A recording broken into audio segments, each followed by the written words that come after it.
If you think all pads are exactly the same, think again. This is Always Ultra Thins reinvented with the Always Triple Protection System. This pad wicks gushes 90% faster, absorbs even more so you can feel dry, and locks odors in. Rethink your pad for up to 100% leak-free and odor-free comfort with the totally reinvented Always Ultra Thins. This is always like never before. The Cuvée Group is a Florida-based marketing and training consulting firm.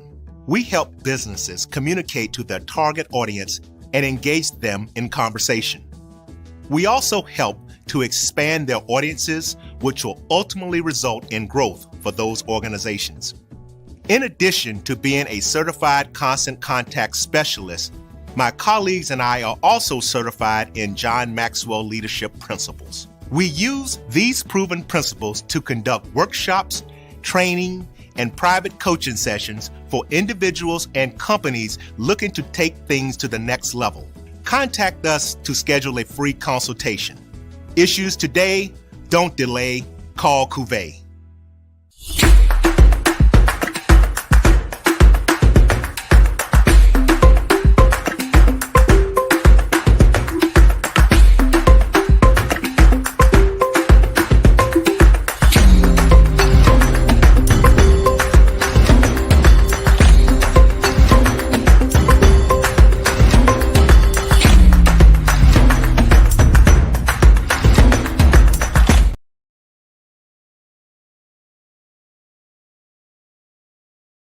We're back. It's time for the 2024 Urban NerdCon. Join us in Atlanta, Georgia, April 26th through the 28th at the Cortland Grand Hotel. Special guests include the Sci-Fi Sisters, Underworld creator Kevin Grievous, from Nickelodeon, Giovanni Samuels, the Science Machine Michael Green, from Spaceballs and Star Trek Voyager Tim Russ, and from the Fairly Odd Parents Gary L. Gray. What up, y'all? It's Gary Gray. Check it out. I need you to do something for me. Join me April 26th through the 28th at the Cortland Grand Hotel in Atlanta, Georgia for Urban NerdCon. It's going to be lit. Okay. Our heroes, our villains, everyone's con. See y'all there. Visit theurbannerdcon.net to get your buy one, get one free badges before the price increases. Remember, our heroes, our villains, our stories, everyone's con. See you there. But earmuff, you stay on hard.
Hello, mic check. 1 2 1 2 1 2. Drew. Had to make my grand entrance, man. Had to make my grand entrance. I hear you. Good evening. Good evening. Hello. Welcome to another live episode of the BCSN SportsWrap. Bryan Fulford, A.D. Drew here on another beautiful Sunday evening, live and direct. Drew, how you doing tonight? You all situated? South Carolina won. I'm doing great, man. Yeah. Congratulations to the South Carolina. Yeah, University of South Carolina Gamecocks, undefeated, perfect season, 37-0. I believe. Let's see, that's the 10th. Is that the fourth title in the last 5 years, or third? 3 and 4. It's 3 and 4. LSU broke it up last year, and Iowa defeated South Carolina State in the semifinals. So I believe that is 3-5, and it is the 10th undefeated season in women's NCAA basketball history. That's amazing when you say that, because the last pop quiz. Do you know the last team in last year that the men's Division I team went undefeated? 1976 Indiana Pacers, coached by Bob Knight. Not the Pacers. Not Pacers. Indiana Hoosiers, coached by Bob Knight. Subliminal message. I'm looking at the Pacers on your shirt. Quinn Buckner was the guard on that team. Who was the big? Kent Benson. Kent Benson. I knew it was somebody Benson. I couldn't remember the first name. Yeah. And so that's crazy. 1976. So I mean, I don't know. I'm trying to roughly figure out the math. I'm trying to look at my last team that went into 48 years. Damn, Brian. Yeah. Shut up. You just ate. Well, look, the fact that I was alive the last time that happened. But anyway, but see, you mentioned the 10 though, right? The 10 undefeated women's teams. That's probably 10 over just the last 40 years, or maybe 30 years. Well, you got to think about it. NCAA didn't even sanction women's basketball until 81, 82, somewhere up in there. Those first USC teams with Cheryl Miller and the McGee twins and Jackie Joyner on those teams. Those were the first set of teams that competed for an NCAA title. And pop quiz. Yeah. Who's the only HBCU to ever play for a national championship, men's or women's? That would be Cheney University, led by Vivian Stringer. Yes. And that was either the first or the second year that they sanctioned the sport as an NCAA sport. Right. So let me see. 3, 4, 5, 6, 7, 8. Okay, so here are the very first. So you mentioned South Carolina State, right? South Carolina. I'm sorry, yeah, South Carolina. The first undefeated team was in 1986. That was the 85-86 Texas Longhorns, who went 34-0, right? Mm-hmm. Then you had a string of the Tennessee. You see, had a string, and then UConn had a string. Did Tennessee have a string? No, I don't think Tennessee did have a string. I think Tennessee. So UConn is the one that's had. Let me see. By this count, 1, 2, 3, 4. They've had 5 teams go undefeated.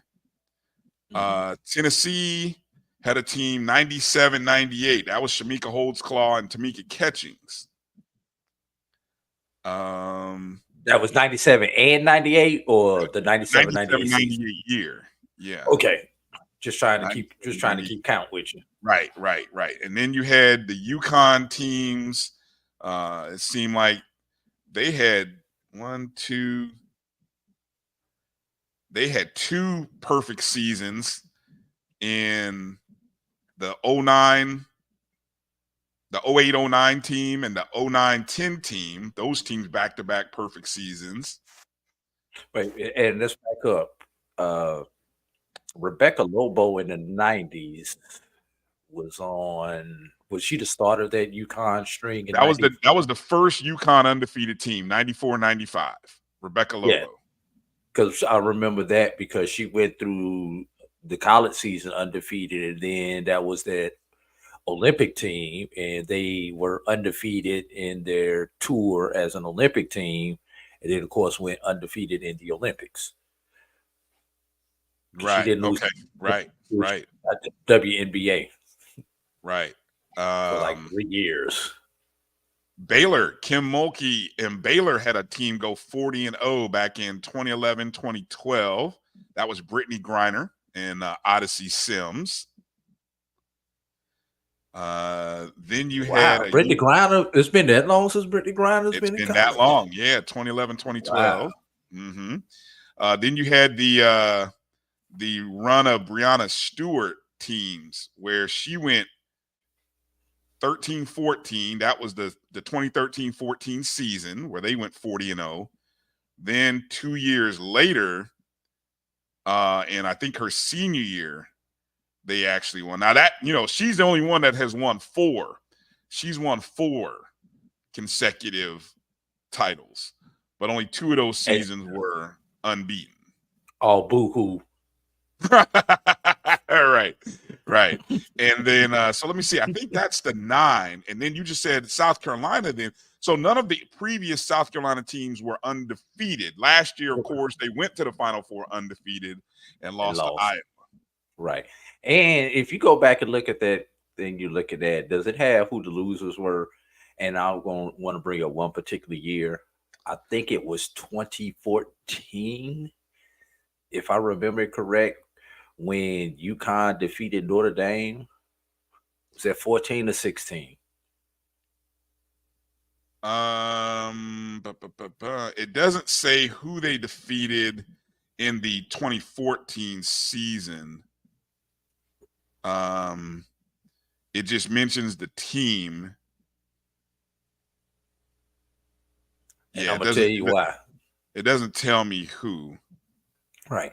Because that season, I believe it was the 2014 season, we were guaranteed to have an undefeated team because Notre Dame and UConn both came into the national championship game undefeated.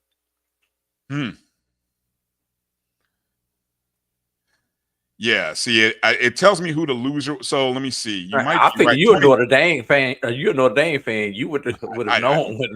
I don't keep up with it that deep. I mean, there's a level to my fandom. to my fandom. It has its limits. It has its limits. So this just looks awkward. This thing here.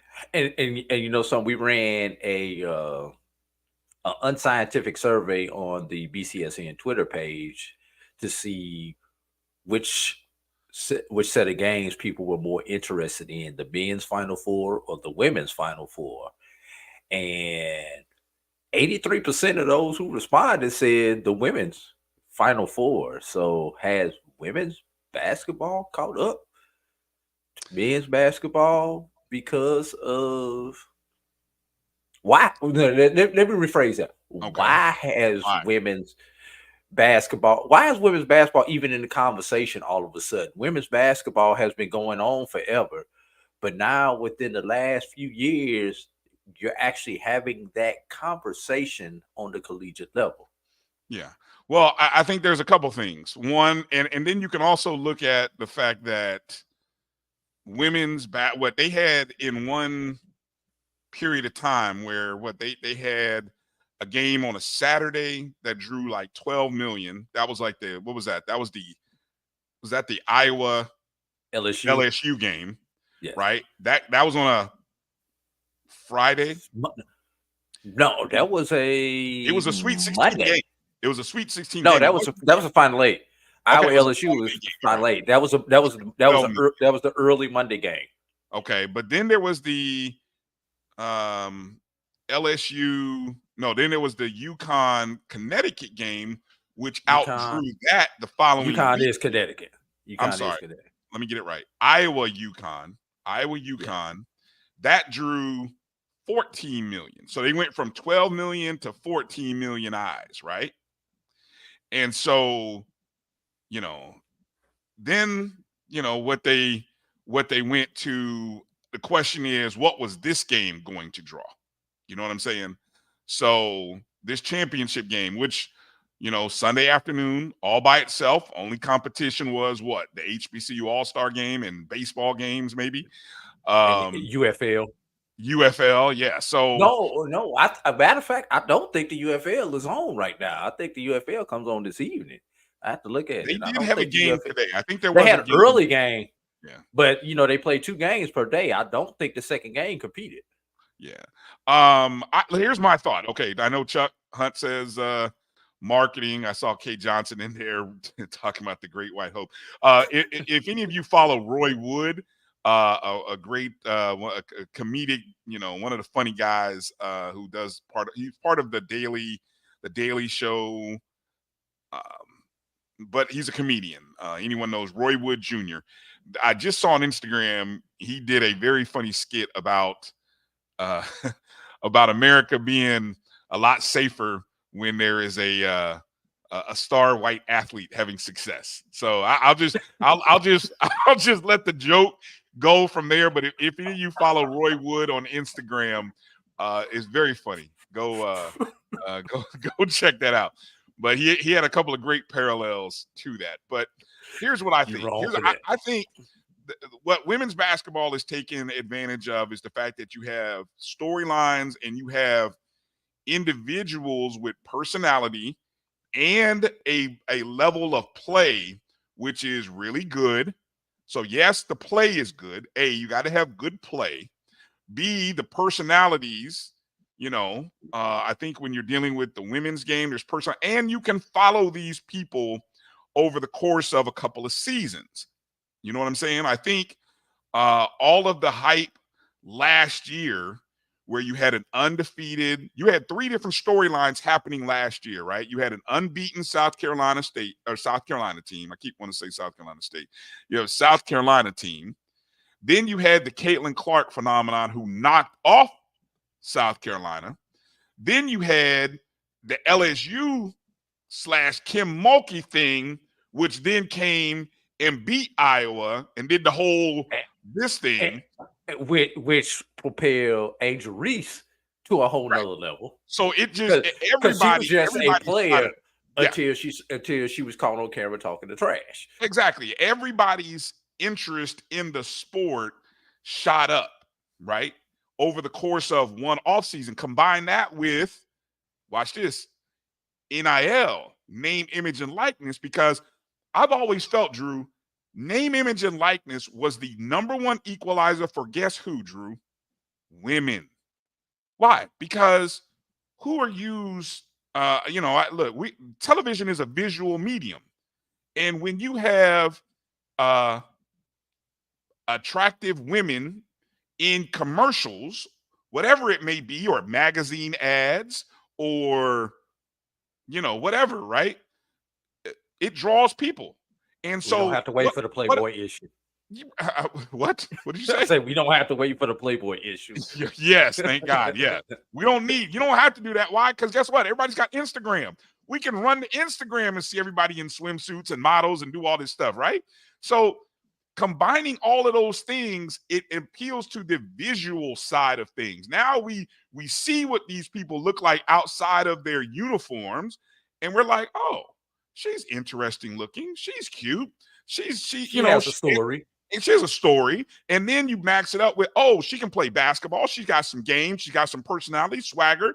And then you add in all these other, whether it be social stories or all these other things going on. And it draws people in.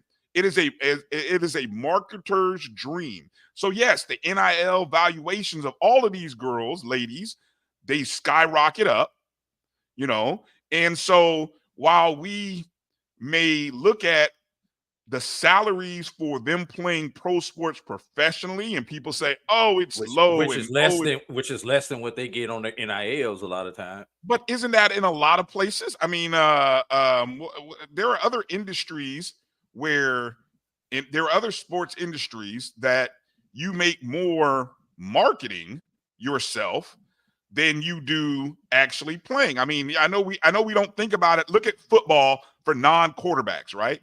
A lot of guys have made more money in their post-playing career, right, because of marketing and things of that nature, than they did doing what? Playing the actual game. Right.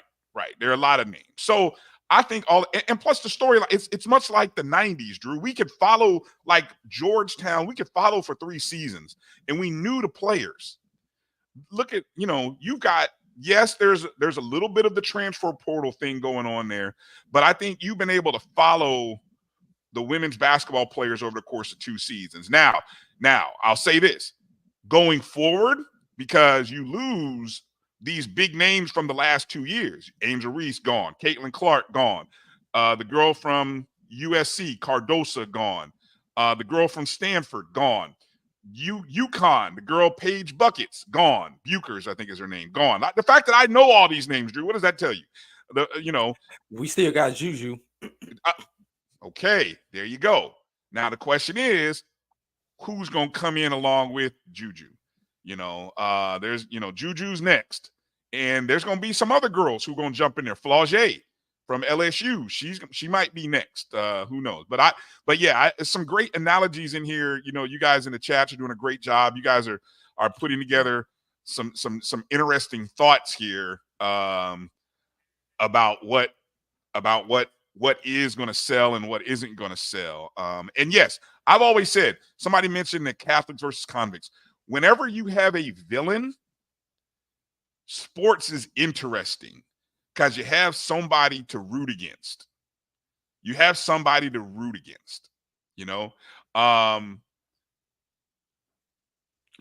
if Doc said, name me 10 women players that you watch? Yeah, but I don't know about watching. Me knowing their names makes me want to watch. The fact that I just named 5 and then you threw in Juju, and I threw in Flaugier, I'm already at 7. I know 7 names. And then if I go to the HBCU level, I got a few names there, which God bless. Too bad those young ladies don't get seen on TV. Oh, and the last thing about that, Drew, and I'm not even going to steal this because I saw Liv tweet this out. It's amazing how the popularity of a sport can grow when you can easily access it. Hello? Hello? When you can easily watch it and go to find it and see it without having to jump behind paywalls and figure out what YouTube or what website it's on, but I'm talking go to a centralized location and watch games, makes it kind of easier to follow along with a sport. Yeah. Now I can't even speak to the pro level. I think EA said something there. Watch what happens when all the white girls go to the WNBA, tougher league and majority black. Totally forgotten about. It's different. It's college and pros. College and pros. I still think Caitlin is going to do something in the league. She's just too good of a doggone shooter. Okay, I'm gonna give you the parallel. What was Sabrina Ionescu? She was Caitlin Clark before Caitlin Clark. How's that worked out? Brianna Stewart was that girl 4 years out of UConn. How's that worked out? They went there. But let me get back. Let me throw my 2 cents in on this before I ask you a follow-up question. Yeah, I can't even talk right now. My 2 cents. It seems like the women's basketball game has taken a page out of the NBA playbook from the 80s and into the 90s as far as marketing stars, intentionally or unintentionally. But the same way that Larry Bird, Dr. J, Magic Johnson, going on over to Michael Jordan, Dominique Wilkins, and all these other stars were marketed from the 80s, Isaiah Thomas, 80s into the 90s. It seems like we're getting that on the collegiate level. And it's kind of, I don't know if it's intentional, but I think I go back to, 21, post-COVID? When all those young ladies made that stink about the inequity of their tournament versus the men's tournament, from the hotels to the weight room to the training tables to the nutrition, that whole thing, that whole stink behind it kind of brought it out. And since then, went from being spoon-fed women's basketball to being hit over the head with it, for lack of a better words, good or bad. Now, if you are a basketball purist, you love the women's game more than the men's game. It's a much more fundamental game that relies more on your skill set than your athleticism. Now, I'm not saying that these women are not athletic. They are athletic. But when I'm coaching, Brian, and I'm telling, when I was coaching high school, and I was telling my middle school and high school players what to watch. Don't watch the NBA. That's a business. That's it. That's entertainment. Don't watch college basketball. They have athletic ability that you do not have yet. Watch women's college basketball. Are you telling boys or women? Yes. You telling boys that? Yes. If you want to learn how to play the game, especially if you're below the rim, if you want to learn how to play the game, that's a hard sell. If you want to learn how to play the game, you want to learn how to pick and roll, how to run fluid offense, how to run a fast break, all the little things in basketball. That's what I used to have. That's what I used to have them watch, was women's college basketball. I don't. Yeah, they're gonna be some. That, Drew. I'm sorry. They're gonna be some hell balls, but once they get up off the floor, think about it. It's a much purer game. I think look, and if you had players who admitted to you that they bought into that, I applaud those young men for being open-minded enough. They lied to me enough where we won.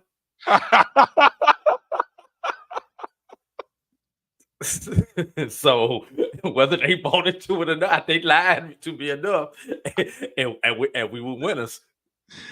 Look, I would like at the high school level, I tell kids to watch college because it is close because of the fact that they run stuff in college, they run sets, they run the athleticism.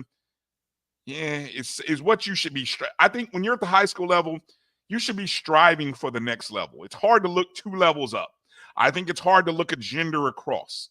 I think it is because at the end of the day, no matter, especially when you're dealing with high school boys, you're telling them to look at women. You're like, hey, look at these women, and you're looking, hey, look at they're great basketball players. And Brian, that was the sale to get them to watch it.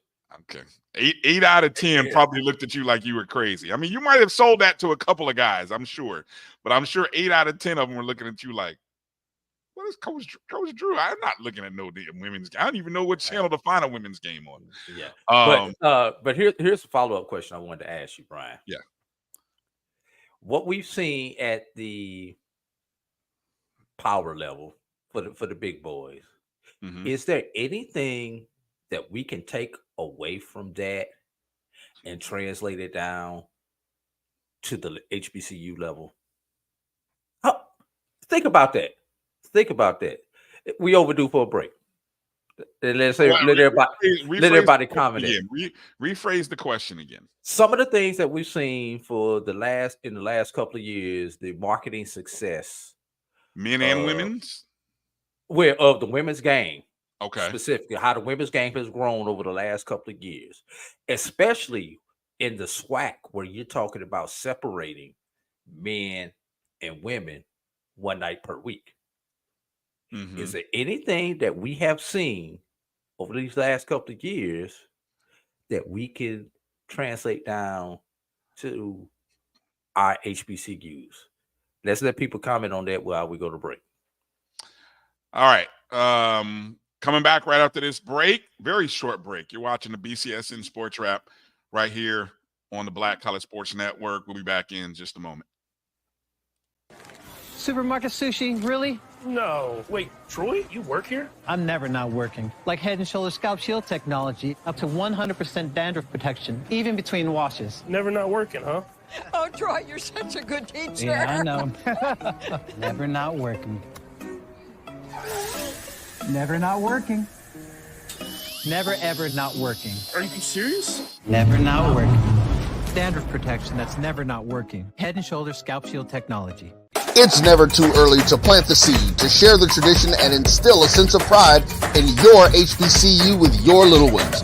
HBCU Pride and Joy Children's Boutique helps you share your school spirit with a wide selection of adorable kids apparel and accessories officially licensed from your favorite HBCU. Visit hbcupridejoy.com and follow us on all social media at HBCU Pride Joy on Facebook and Twitter.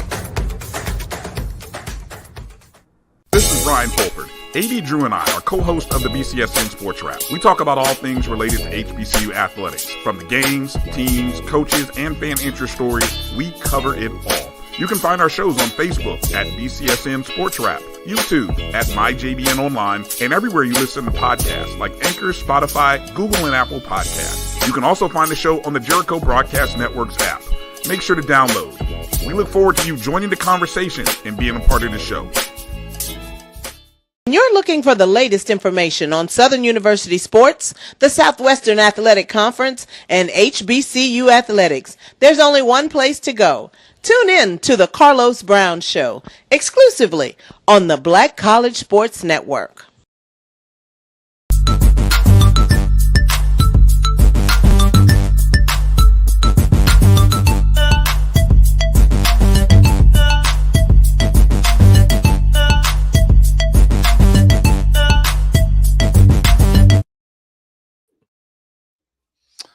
Welcome back to the BCSN Sports Wrap. Brian Fulford, A.D. Drew here, saying hello to all of our friends watching us on Instagram, or maybe you're watching us on X via the BCSN. Please make sure you're following us and follow us. You can find us on Facebook, X, and Instagram at MyBCSN1, the number 1. You can also find our show, BCSN Sports Wrap, on Facebook as well as on YouTube. So hello to all of our people watching on YouTube. Very active chat group going on right now. Make sure to hit the thumbs up button. If you haven't, all of you chatting, take a second while you're chatting, scroll right over and hit that thumbs up button if you would. It helps out the algorithms. Also, if you're on Facebook, hit the like button. We appreciate it. Okay. Real quick, before we get into your question that you proposed, do you know that there's an eclipse happening tomorrow, Drew? Yes, I do know that there's an eclipse happening tomorrow, and I have a meeting at 3:00, which is when it's happening, my time, but it's only a partial eclipse. So let me tell you about South Georgia. Okay, real quick. The funny thing that I was told in of course, I teach at a private school right down here in Orlando. I was told on Wednesday, I think this was Wednesday, we had this little meeting, that because of the solar eclipse, there's a particular county in Orlando area, that apparently is sending kids home. Like a county is literally like cutting school off half day, sending people home. And then I think another county is locking kids in so that you can't go out. I guess they're worried about kids looking up at the sky.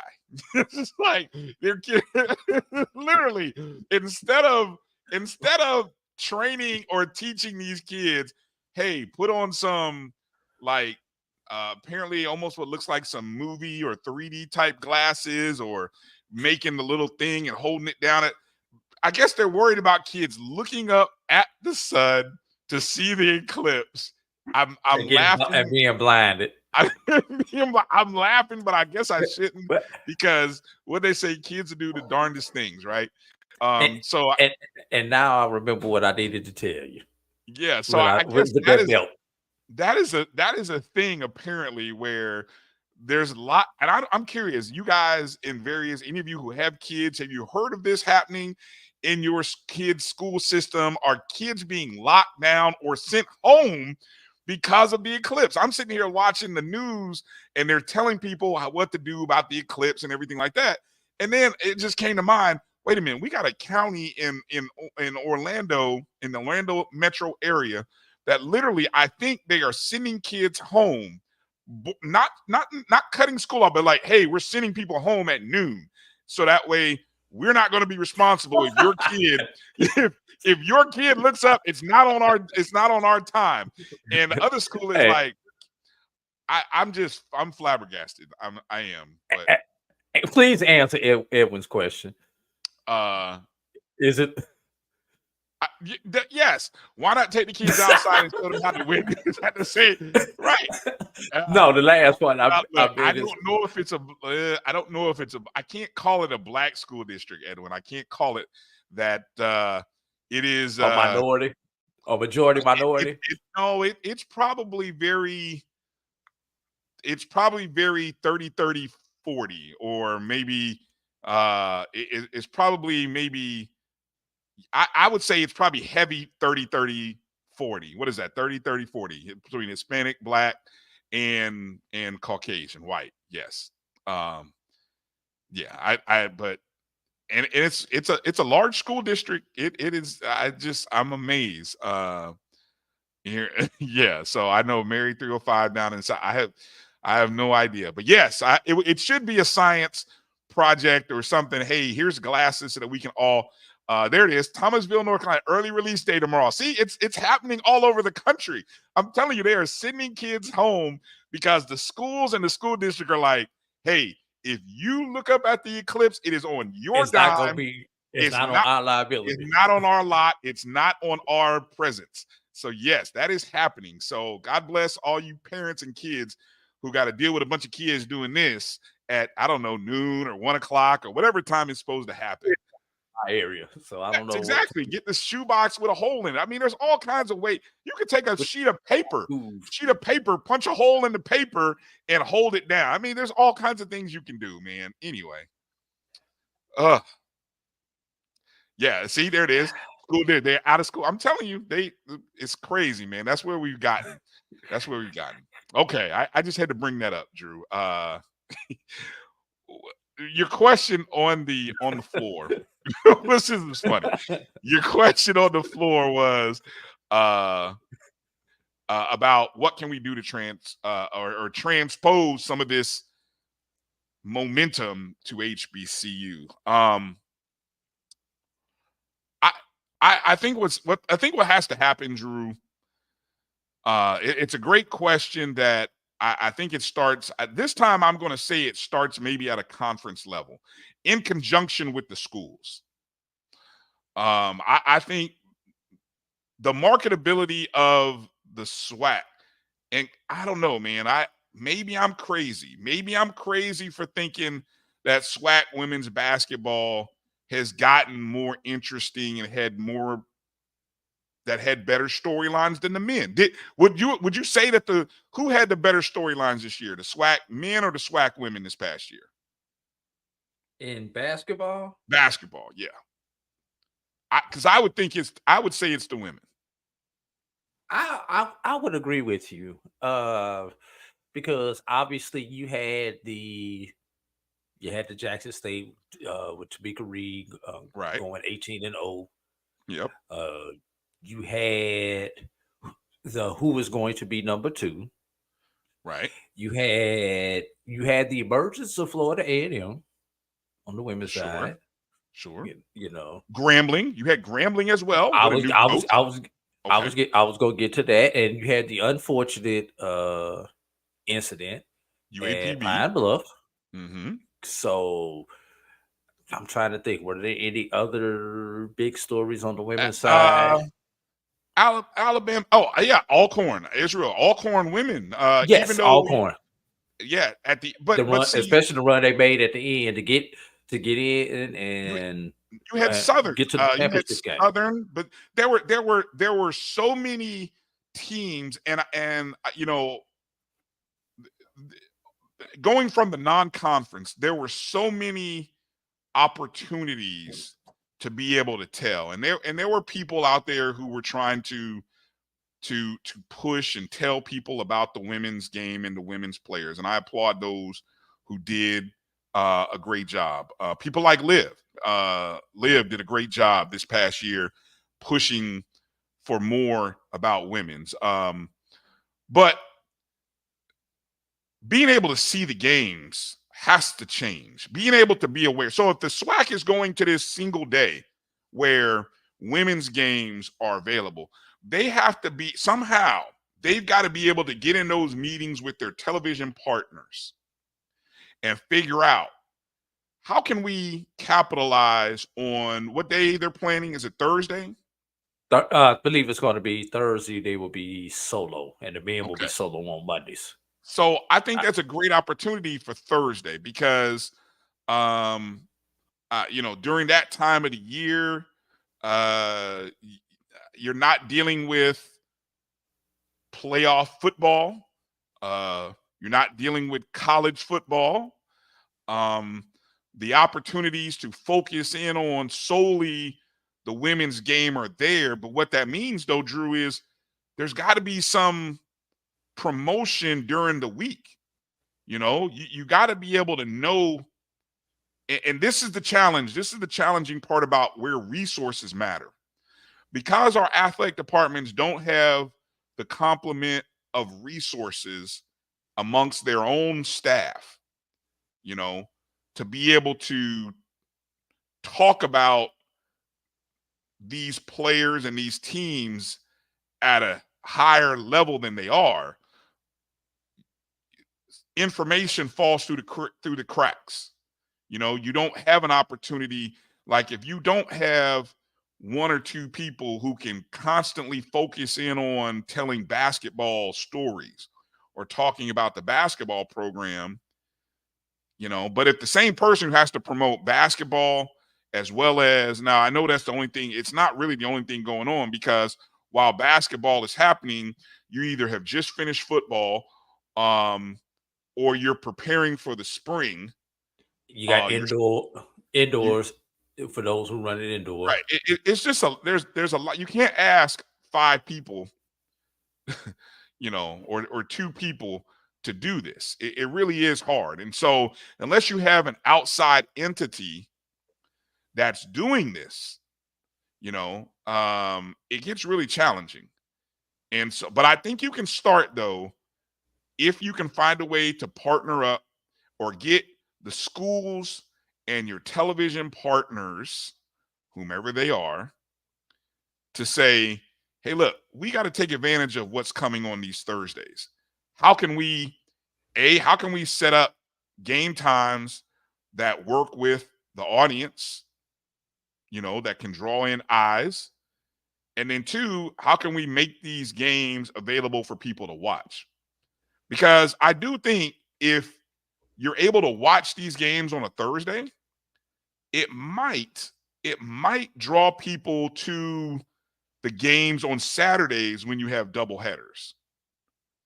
And then for the men, I guess your Saturday games could really be your draw for Monday. I think men's games are going to draw regardless. I think, that's just the nature of basketball at the collegiate level. But for the women's game, I think visibility has to happen. Better visibility.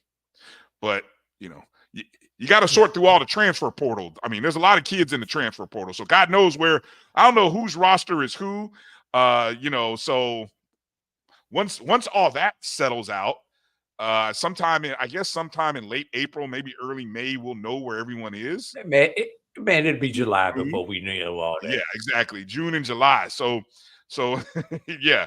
So, there it is. That's it. Because unfortunately, just like Division IIs and NAIAs pick up their players late, because our conferences are considered lower Division I conferences, we're also going to pick up our players later on in the game. Yeah. The only ones that we're going to pick up early is that 1 or 2 that may be coming up from the Division II to the Division I level, or from NAIA to Division I. But a lot of the D1 transfers, we're going to wind up picking them up in June and July as their offers from what they thought were going to be from the Big Ten and the SEC schools dry up. Then those players, unfortunately, will start looking our way. But I say unfortunately, but fortunate for us because we get to make them stars at our level in our conference. To answer Edwin's question, and then you'll see Doc's there, which I think is good too. But I think ADs and SIDs, I think they do embrace going on to various platforms. I do think that. I don't know if everybody has their own coaches show, to be honest. Like, I'm aware that I know Florida A&M has their coaches show. I know Alcorn has their coaches show. You guys tell me, our other programs, does Jackson State, does Tamika Reed have a coaches show? Does UAPB, did Grambling have a coaches show?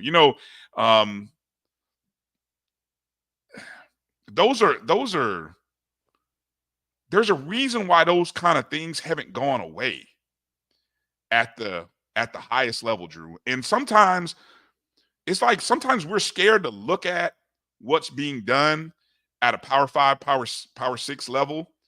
And sometimes finding a way to emulate that at your own scale and level can breed success because it's been proven to be successful. Yeah, most don't have coaches shows. That's bad. That's sad. That's unfortunate. Bad and sad. Yeah. You had a slip in there, but I called it. That's bad and sad. Yeah. What is this? Someone be the Bear Bryant for HBCUs and get me one of them. Well, I don't follow. What is that based off of? I don't know. I don't know if that's a Caucasian who can shoot or I don't know.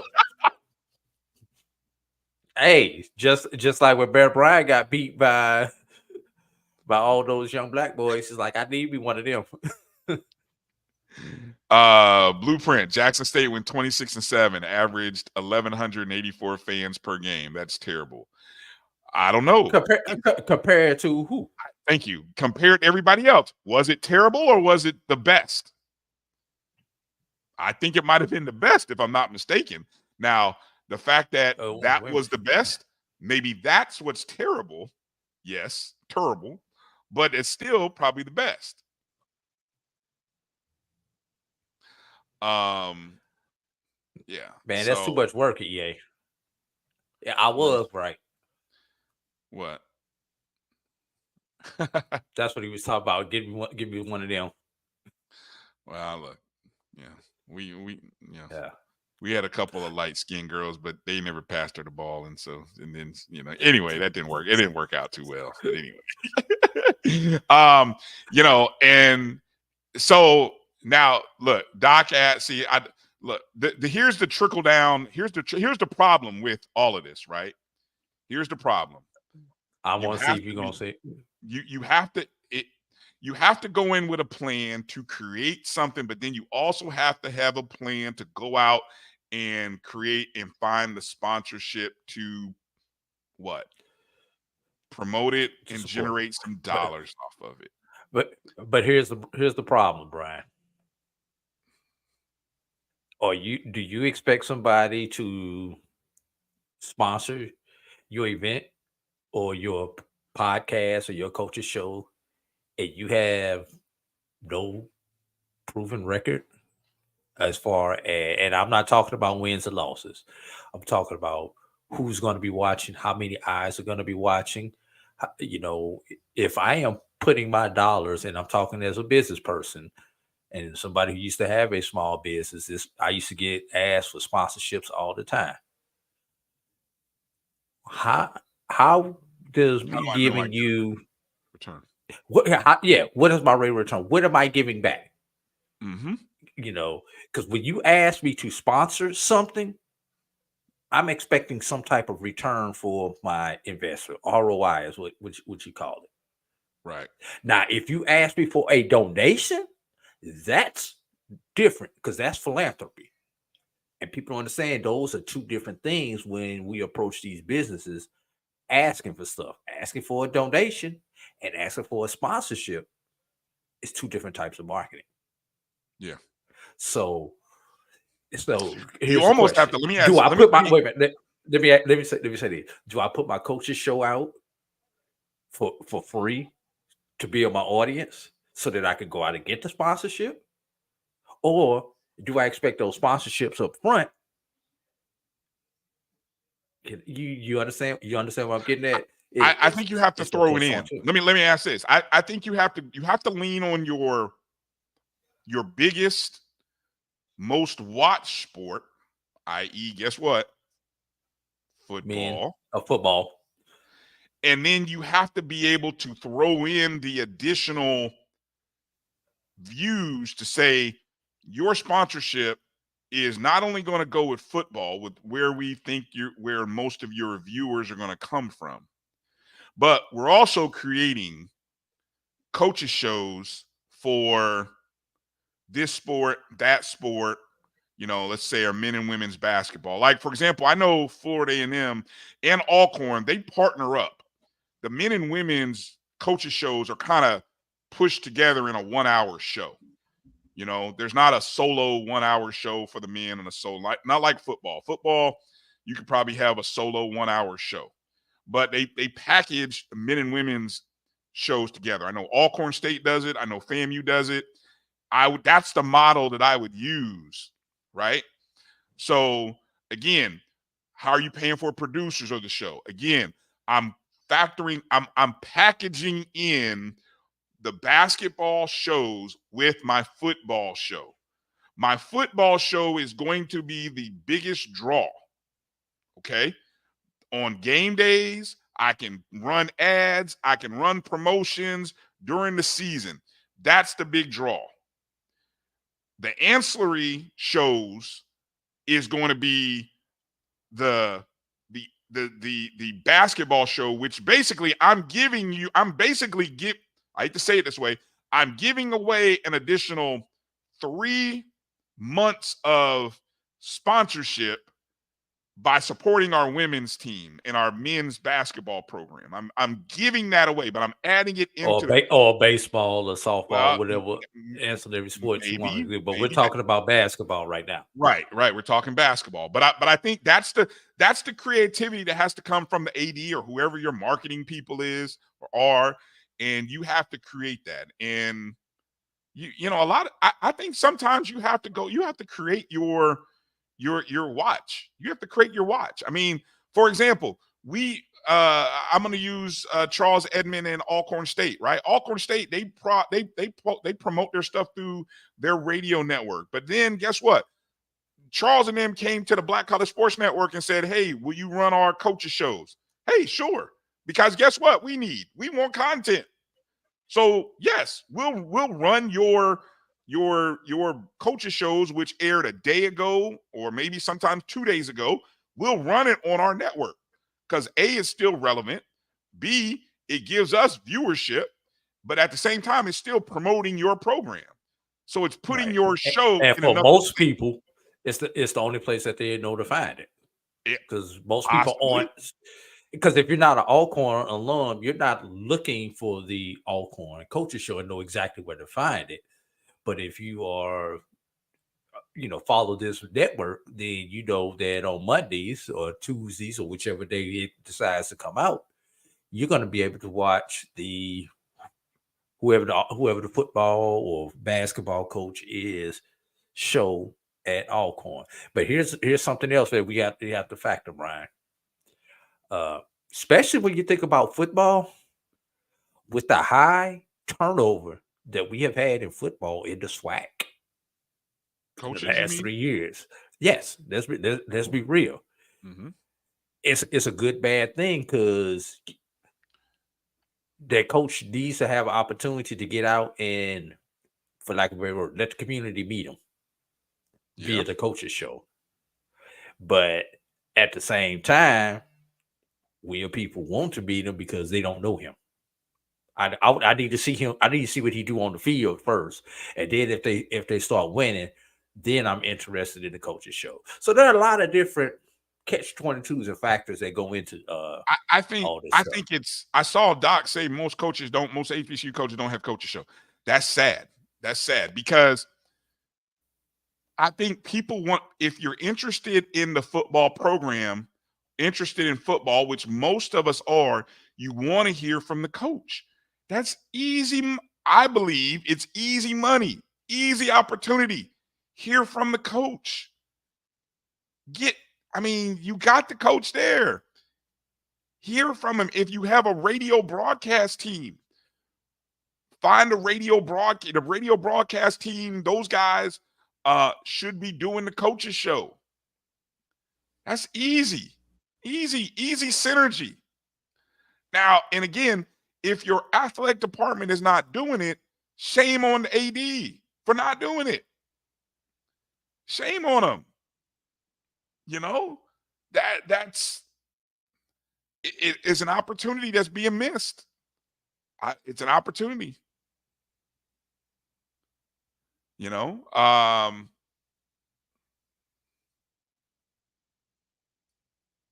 Good comments coming in the chat. Good stuff. Appreciate everybody's feedback and input here.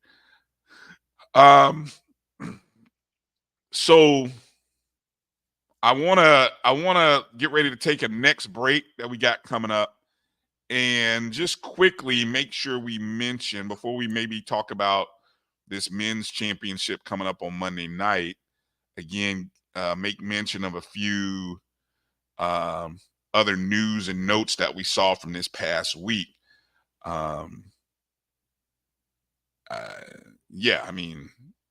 There's again a lot of different things. I'm gonna give you a second, Drew, to kind of catch up on the chat scroll there. I don't know. I would love to be able to look at that analysis and really maybe put together a survey of the athletic directors and kind of find out, do you have a coach's show for, let's just take the main three sports, right? Football and your two basketballs, right? I'm curious. Does anybody does any schools do a baseball show? I don't know if baseball. I don't know if college baseball has that kind of popularity,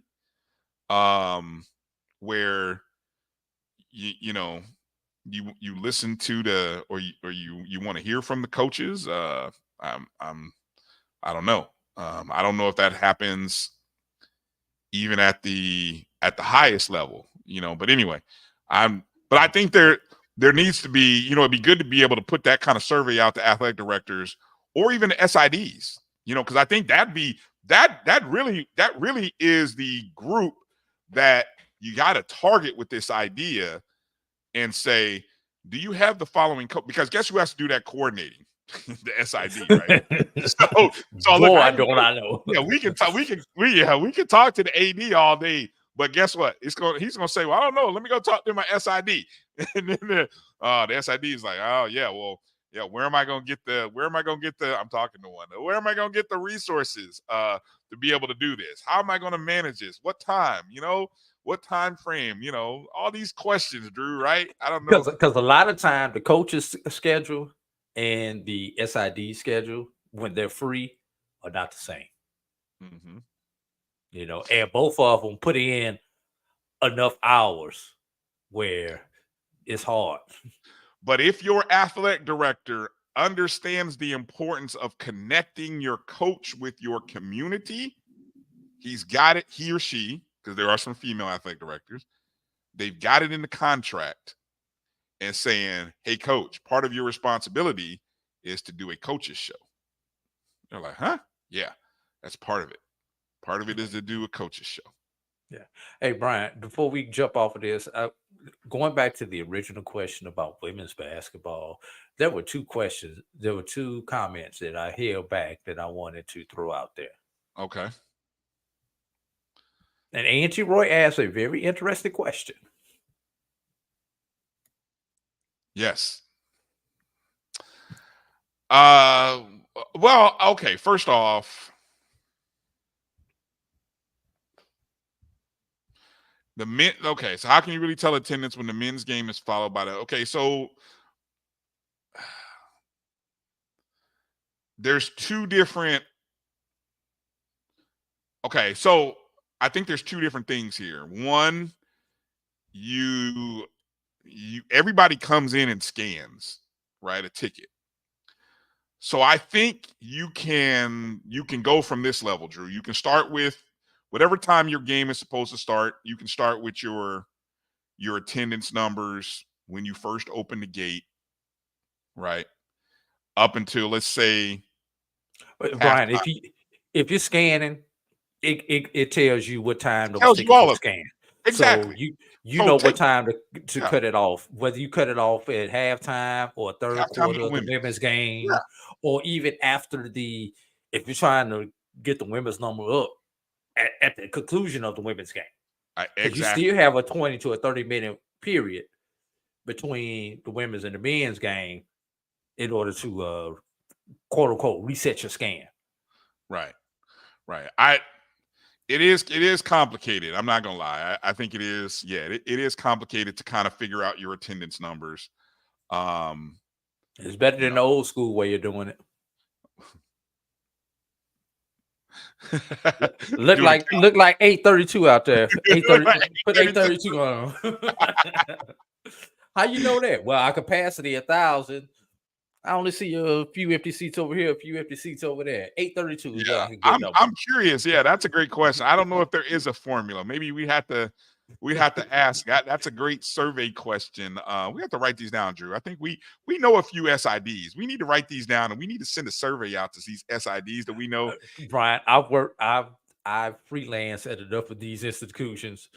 I could tell you how it's done at a lot of these institutions, but I'm not, because I don't want to give away trade secrets. Yeah, well, that's why I said. That's why I said we'll put it in a survey, and then we'll see if we can get some answers. Survey. What was that second question that you had? What was that second one that you had? Right there, Dr. Cavill's comment. The numbers for attendance are greater than if they had a losing season. What is that? Winning what attendance numbers? Winning versus losing? Women. Yeah, women's attendance. Yeah, I mean I guess that goes to the whole what he was saying. I know Doc had said something about winning helps. Winning helps all. Yeah.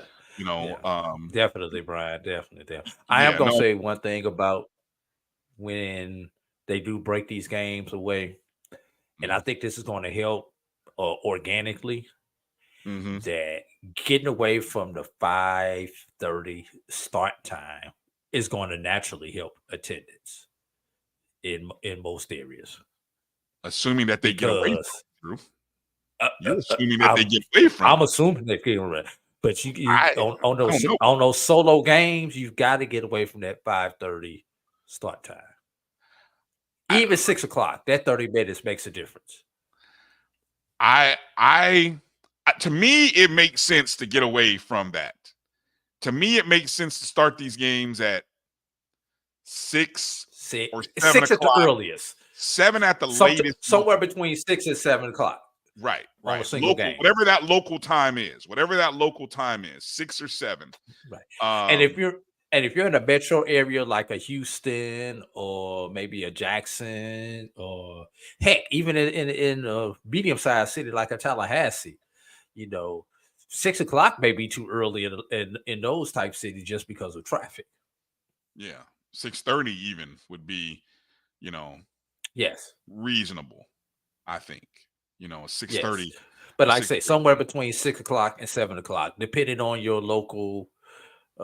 Now in a smaller community like Itabena, 6 o'clock may be perfect. Yeah, Southern, you may be looking at a 7 o'clock start because of the traffic. PV, Texas Southern, 7 o'clock start. So I hope that they factor those in and don't just want to get the game over with. And these teams just get them back on the road. But we do know that if there is a game of the week on somebody's network or streaming platform, that's going to dictate starting times on certain days. But we're talking about just the general game when you are in control of your string. Yeah.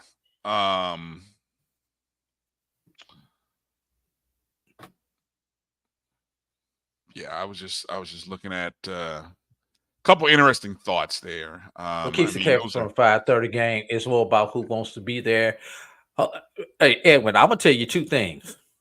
At 5:30, the calf is still open on most campuses. That was my first thought. That was my first thought too. At 5:30, the cafeteria is still open, and because the cafeteria probably closes at 6:30, 7. I feel like I remember the cafeteria, and I don't know. I'm trying to recall. It's decades ago, so I shouldn't even apply this. But I always felt like the calf closed at like 6:30, maybe, like it opened at 5 and it was closed 4 to 6, 4 to 6, 5 to 7, something along those lines. Hey, we were eating like 4:30, 6:30. Hey, we were eating like senior citizens. 4:30, 6:30, something like that. Hey, and they expect you not to eat again until 8 o'clock in the morning. You lost your mind. Wait, we were fasting and didn't even know we were fasting. That was why them late night Gumby's and all them other horrible pizza places. They were killing it by 9, 10 o'clock because kids were hungry still. Dollar burgers and everything else. Yeah, that's why those were so popular, man. The cafeteria closed at 6:30. Kids, man, if you missed that time, shoot, man, you were hungry by 8, 9 o'clock. Shoot. Now the other thing, which and this won't even factor, most people when they have evening classes, if you have an evening class, that's going to start 6:30. If you have an evening class, so you're not going to get those people anyway, as far as the students go. Yeah. So, I mean, look, you can't get everybody. That's the, there's always going to be obstacles that prevent people from coming. But, the challenge is going to be if the best team in the SWAC was only drawing an average of 1,100 people. And I don't know if that number was accurate or whether that was just one game that was referenced. But whatever the average is, if the best team in the SWAC was only averaging 1,100 fans,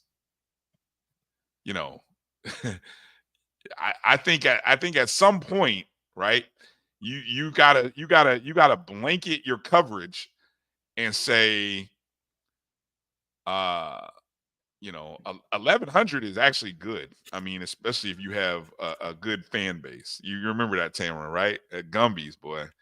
Man, it tastes like cardboard, but it was good. Oh, yeah.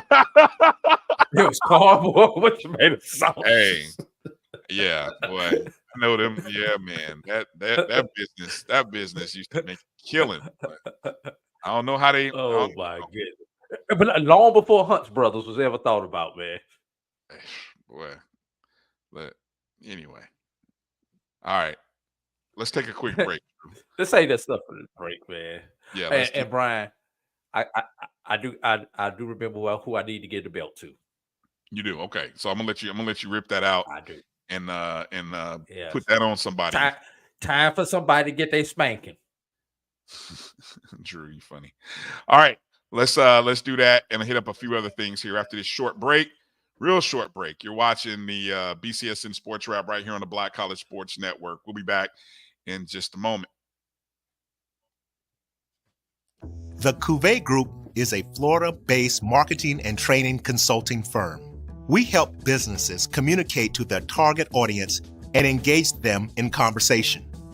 We also help to expand their audiences, which will ultimately result in growth for those organizations. In addition to being a certified constant contact specialist, my colleagues and I are also certified in John Maxwell Leadership Principles. We use these proven principles to conduct workshops, training, and private coaching sessions for individuals and companies looking to take things to the next level. Contact us to schedule a free consultation. Issues today, don't delay, call Cuvée. We're back. It's time for the 2024 Urban NerdCon. Join us in Atlanta, Georgia, April 26th through the 28th at the Cortland Grand Hotel. Special guests include Underworld creator Kevin Grievous, Gary Gray from Fairly Odd Parents, from Nickelodeon, Giovanni Samuels, the Science Machine Michael Green, the Sci-Fi Sisters, and from Spaceballs and Star Trek Voyager, Tim Russ. Hi, I'm Tim Russ. Join me April 26th through the 28th at the Cortland Grand Hotel in Atlanta, Georgia for the Urban NerdCon. Our heroes, our villains, our stories, everyone con. I'll see you there. Live long and prosper.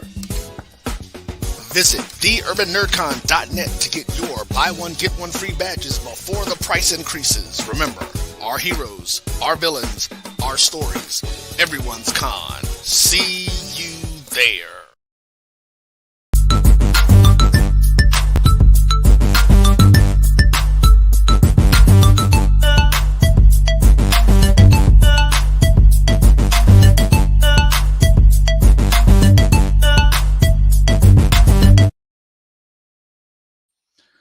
Welcome back to the BCSN Sports Wrap. Bryan and A.D. here with you.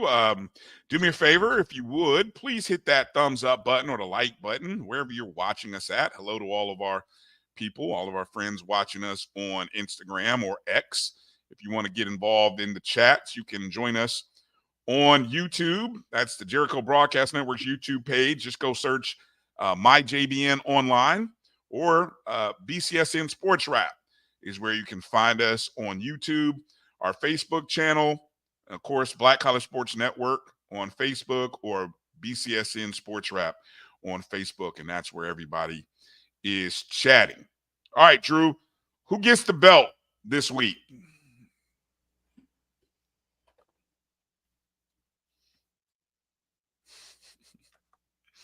It goes to the governor of Louisiana. Oh, interesting. Why? Not gonna call his name, but the fact that now he wants to pass legislation because the LSU women were not on the court for the national anthem, to require all state schools to be on the court for the national anthem. When weren't they on the court? During the national championship game. Not national championship. I mean, during the game that they lost, the what was that? The final 8 game, the Elite 8 game that they lost. They were not on the court because their normal routine is at 12. If you've ever watched college basketball, most teams go back to the locker room between 14 and 12 on the clock. Right. That just happened to be the time that they played the national anthem because it was a national broadcast on that particular day at 12 minutes before, instead of just prior, like a lot of times that we see. So it wasn't out of any kind of protest or anything. They weren't protesting. No, it was not out of protest. It was their normal routine. So how did this become a thing? That they always go to? Because the governor made it a thing. Oh my God. So Jesus. That burned me, because part of what makes us Americans is our freedoms and our right to choose. And if there was somebody who chose not to participate in the national anthem, that is their right as an American. Whether you agree with it or do not agree with it, that is their right. And there are some coaches that I know that intentionally have their teams avoid the national anthem because there may be multiple players on their team, or there just maybe one player on their team who does not want to participate in the national anthem for whatever reason that they have. And in order to protect that player and protect that team, they remove everyone from that situation. Okay.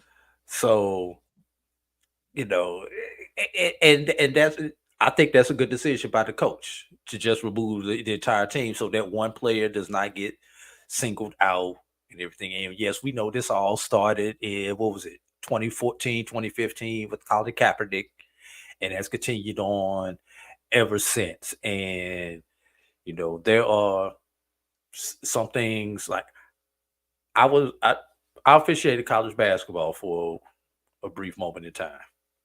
Mm-hmm. Our conference supervisor, who was a veteran, said, "Yeah, I'm a veteran, but when you on the court, you do not salute the flag like I did when I was in the military. You stand there with your head over your heart. If you have a problem with standing out there for the national anthem, I have no problem with that. What you ought to do is to grab everyone's jacket and take it back to the officials' locker room just prior to the national anthem if you have a problem with it. We don't want you out on, this is not the time for you to protest, though." And everyone understood that. If you had a problem, that he gave you an out. And this is our procedure on that.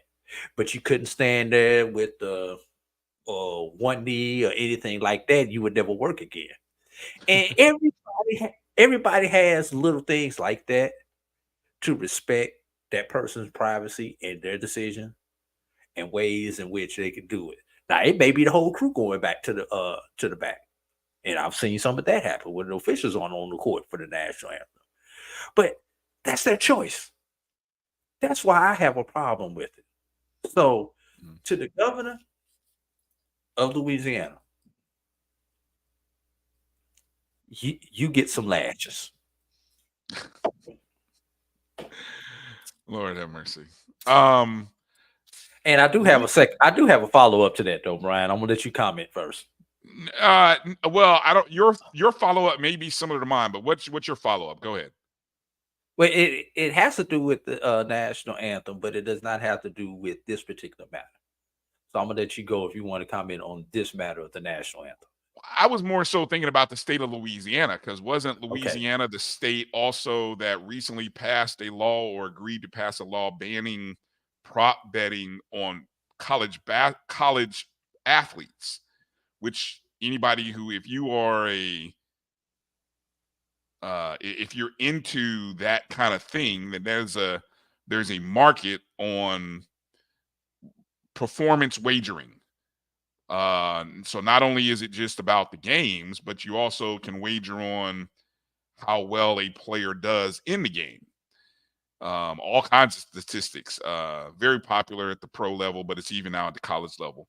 And I think Louisiana was the first state, or is the first state, to pass legislation that prohibits within the state wagering on collegiate player performance, which I guess became a thing in the NBA. There was a story recently, a week or two ago, where apparently an NBA player is believed to have shaded his own personal performance based on the betting, which came in, large amounts of bets came in on him underperforming the numbers.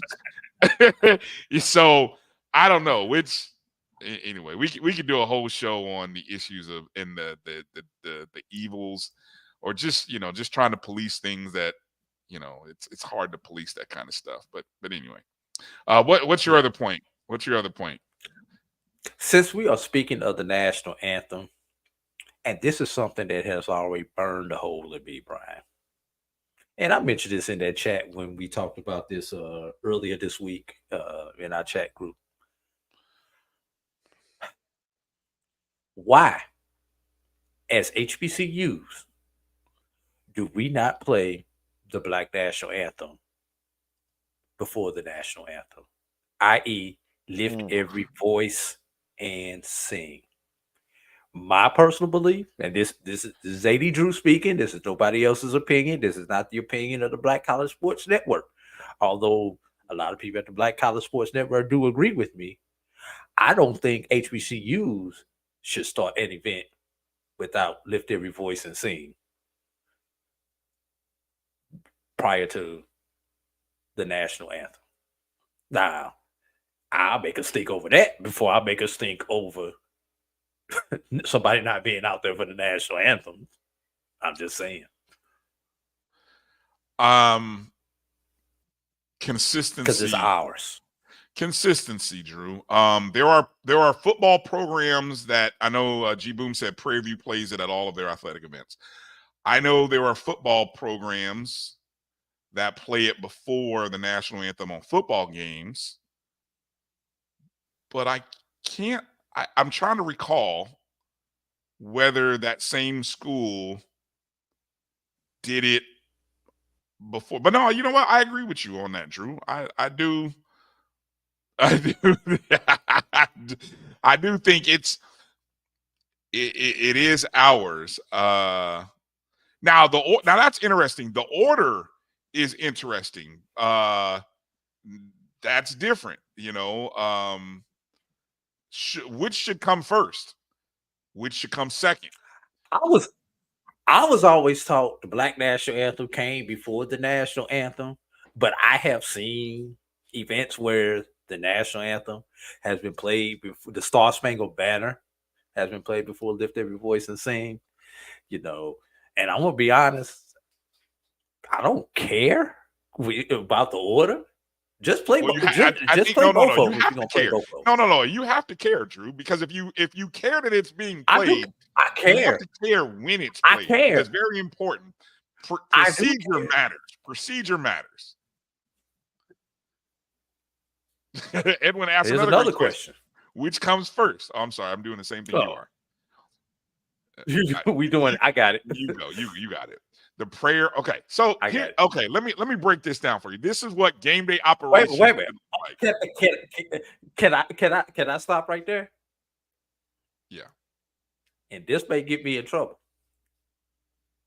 If you're a state school, which 11 of the 12 schools in the SWAC are, should you actually be praying?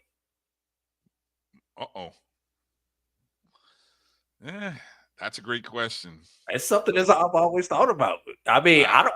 Once again, no personal problem with it, but we talk about, and let's take Southern in Louisiana. We talk about a governor who wants to mandate the national anthem, but then he'll be the first one to say separation of church and state. I think people use separation of church and state incorrectly. I think that example you just gave is a little I think there's a difference between separation. Look, you guys are funny. I'll let you go. That's funny. Literally. Okay, and then you throw the ball up to Nick. Yeah, exactly. Next should follow the national anthem. Okay, so this is my order. I think you definitely should have your.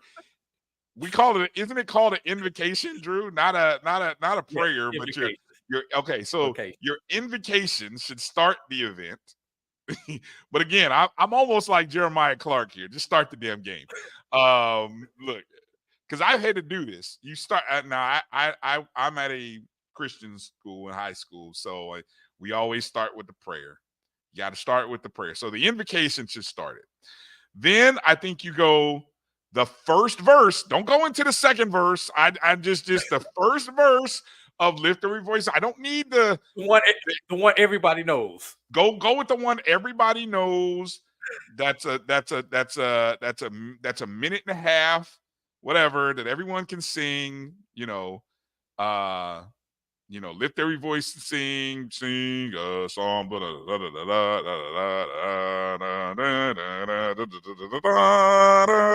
Okay, and then okay. After that's finished, then you go right into the national anthem. Okay, National anthem plays. It's done. Then you go in the neck. Or if you're Bethune-Cookman, you go to, Hail Wildcats or whatever else. Then you go into your fight song. Okay, now, what is it Edwin said? All three. National anthem, victory voice, and prayer. I don't think I hope that's not the order that he was recommending, because the order, again, to me, matters, but that's me. I think because you got everybody to stand. So if I'm standing, let me go ahead and stand. So stand for the prayer. Please remain standing for the singing of Lift Every Voice and Sing, followed by the national anthem. Let people know what they're standing for, just in case somebody's new to the crowd. And then there you go. Okay. I think we've beaten this horse to death. What do you say? How does POC veterans feel about? I think POC veterans have given their life for this country and have sacrificed for this country, and I would imagine most of them probably salute.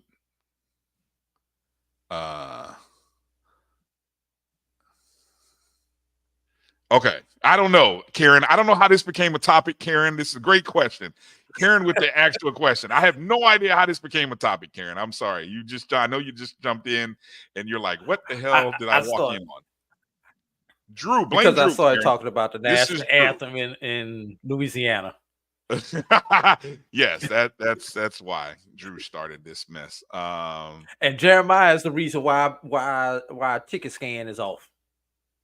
Exactly. Showing up late and that's why he wants to just start the game, because you done missed all the pomp and circumstance before. Now, the great question is, though, again, if you're not playing this at your basketball games, you're doing a disservice to Drew's bigger point, which is that it should be played.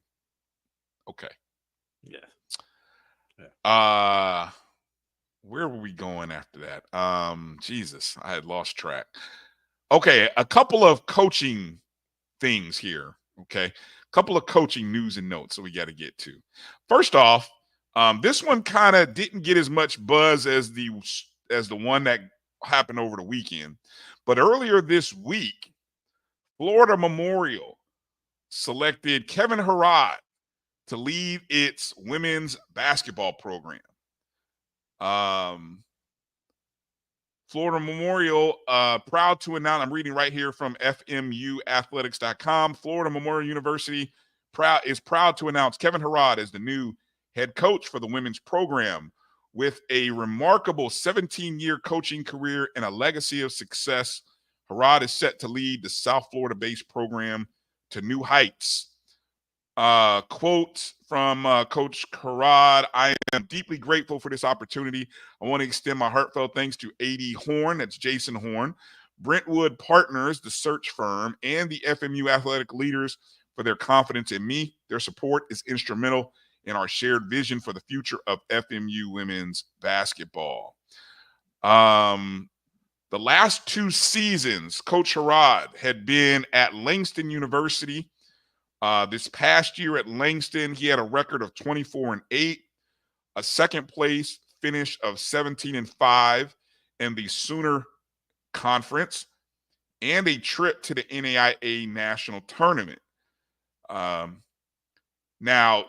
just 2 seasons ago, Coach Herrod was the women's coach and the athletic director at Talladega College.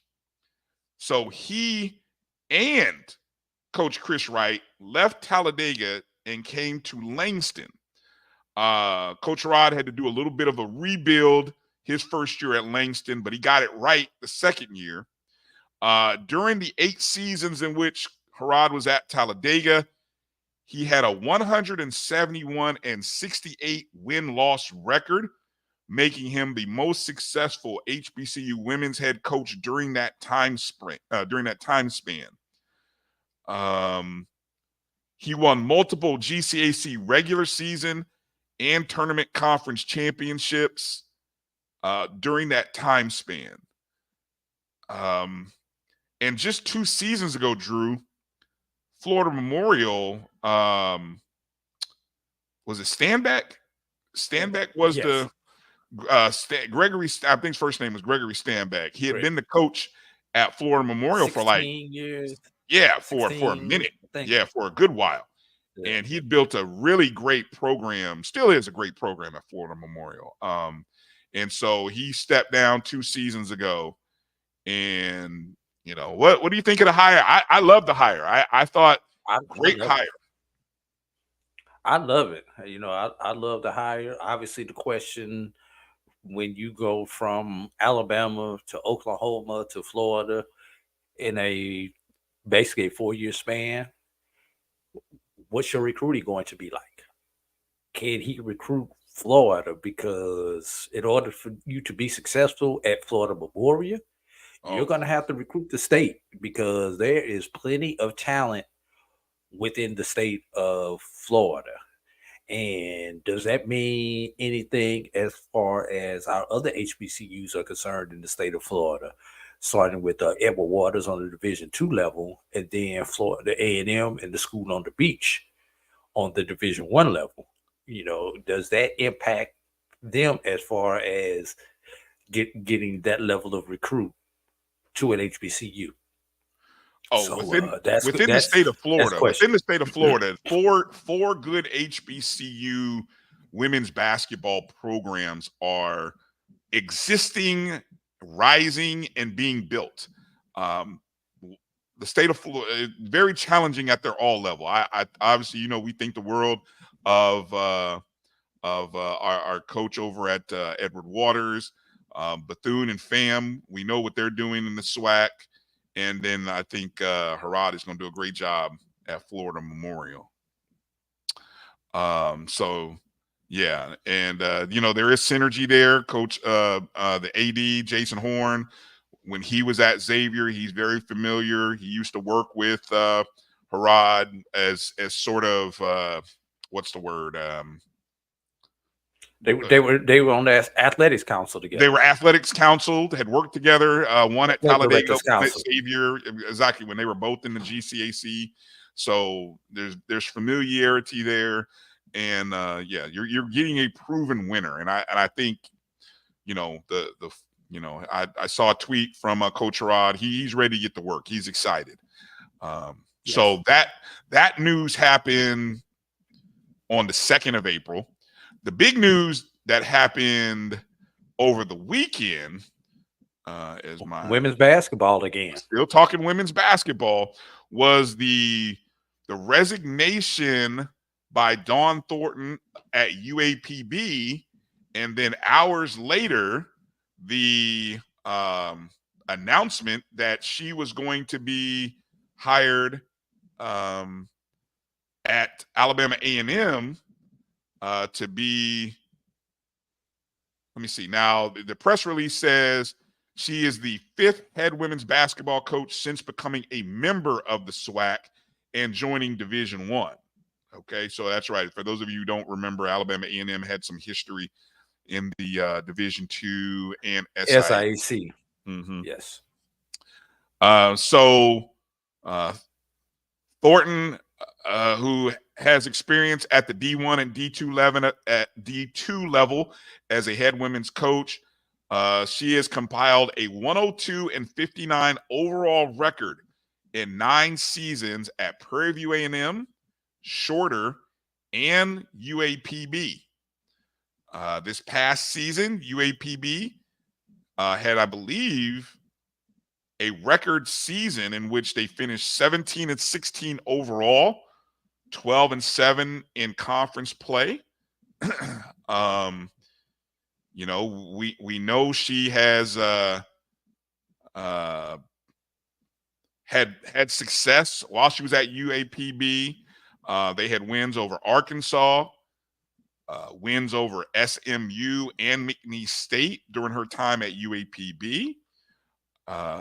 She had all SWAC players, a potential SWAC player of the year, Nze Green.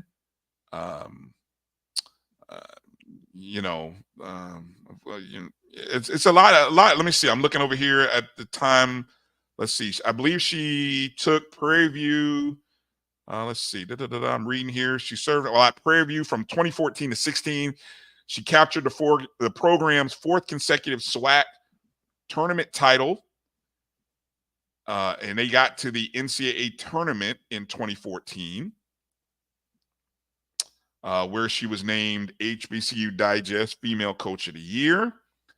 At Prairie View, she has won games against Memphis, Houston, Louisiana Tech, Sam Houston State, Nicholls State, Lamar. So being able, and she's had Players of the Year. So in short, being able to win games against mid-majors and at the high level, big time hire for Dr. Paul Bryan. What's your thought on the hire of Thornton to Alabama A&M? If you recall, about 2 weeks ago, there were, and I can't remember the 2 young ladies who had declared for the transfer portal from UAPB.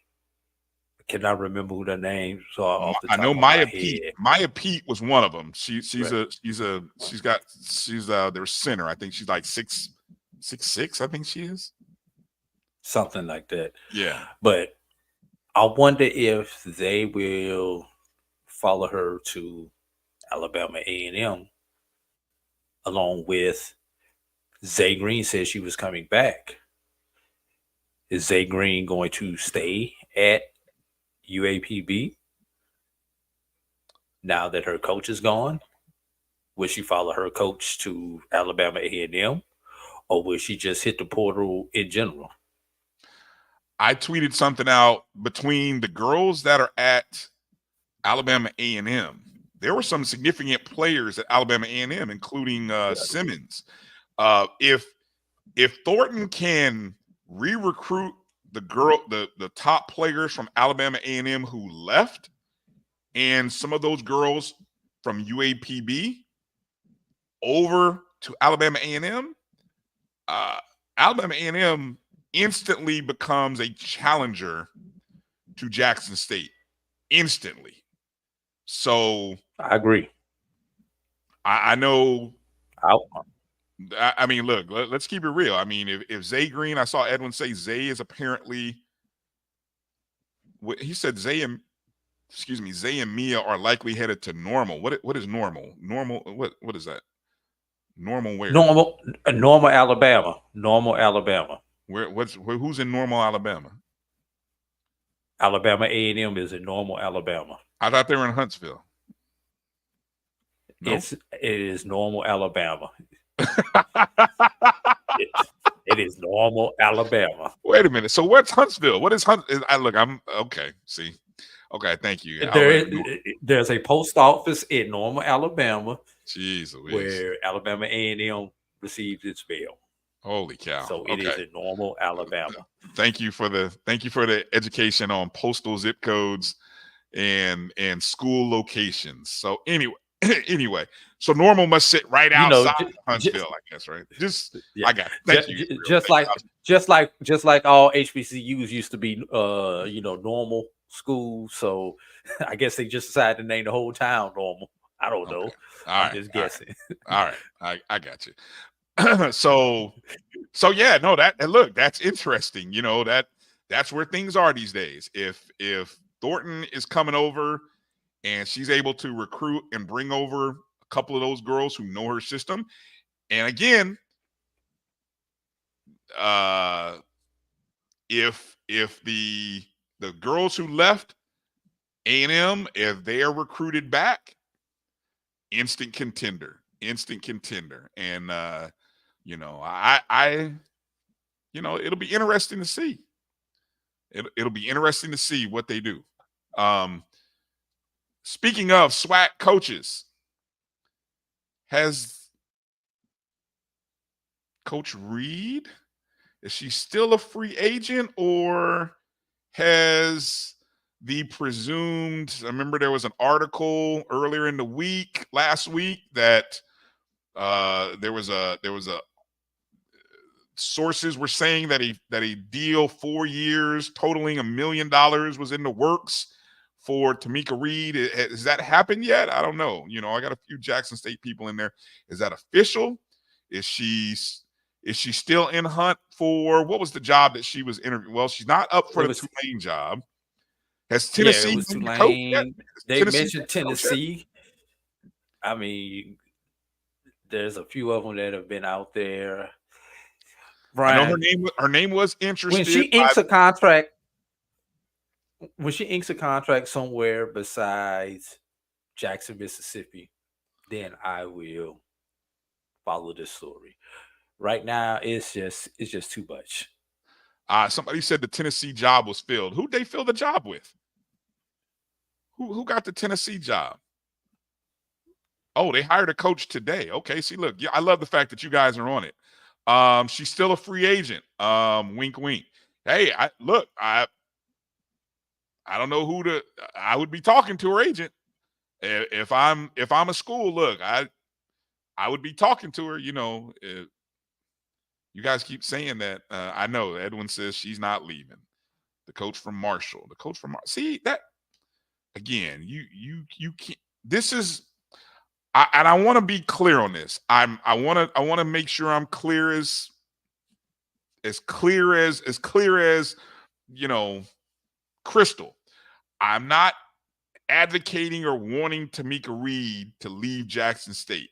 Okay, so but I want Tamika Reed's value to be what the market says it is. And if you look at the jobs that, I don't know who Kim Caldwell is. Is Kim Caldwell, does she have a better record at Marshall than Tamika Reed? Probably not. Some of these other, I mean, Tamika Reed and the winning that she has done at Jackson State in her conference. And again, if I'm an AD, I'm looking at what Dawn Staley did and the impact she had with the type of girls who are winning. Go get me. I would be saying, if I'm a president, I'd be saying, go get me that. Go get me what Dawn Staley. Give me one of those. Get me one of those. Exactly. Who's that person? And the first person that comes to mind for me is Tamika Reed, because you can't look at her record. You can look at what she's done over the past 4 to 5 years over the same time span as Dawn Staley. Sure, it's a different level, but guess what? Where was Dawn Staley before she got to USC? She was at Temple. Was she tearing it up at Temple? Yeah, she was not really, but she was making an impact. And so when I talk about value, you know, that's what I want to see. And if Jackson State is able to pull together enough resources from all these other places and make her, you know, contract worth $1 million over 4 years, congratulations to them. Congratulations, Jackson State. Great job. Because Tamika Reed is worth $500,000 over 4 years. I do not prefer that she leaves the SWAC.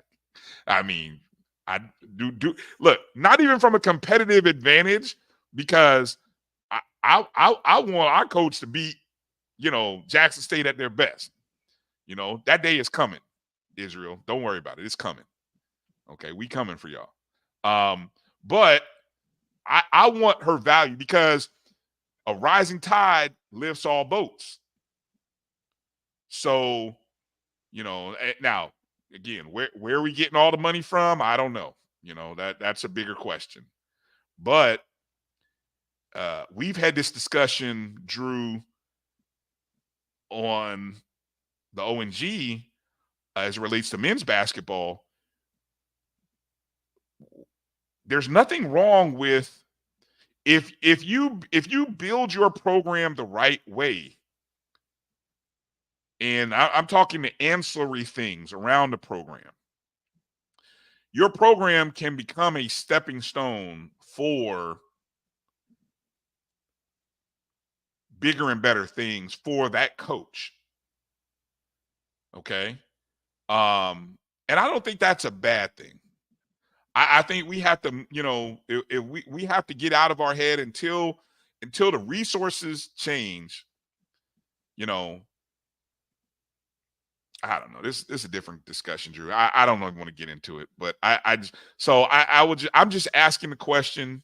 I'm gonna back out of it. I'm gonna be like I'm gonna do that. I'm gonna be like that meme of Homer backing back into the trees, and I'm gonna move back off of this. But I just we'll see. I'm just asking the question. I'm not look, you guys, I'm not warning her to move on. No. I want her to get her value. What is her value? What is her value? And I think we all as fans and as HBCU fans, we should all want that for Tamika Reed. When you see a coach like the coach at Tennessee or some of these other coaches with less of a resume, why did they get the job? Really? If we're not going to stand up for our own, what are we standing up for? She's an HBCU alum. We should be standing up, asking ourselves, why isn't she good enough for that job? That's all.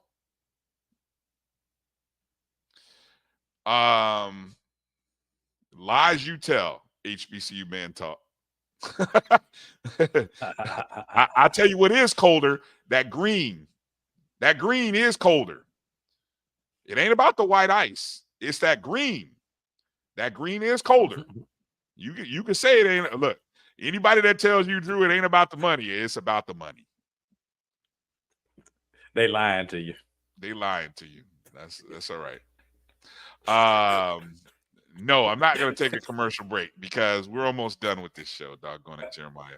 I will give a mention. I want to take a second to you guys are fun.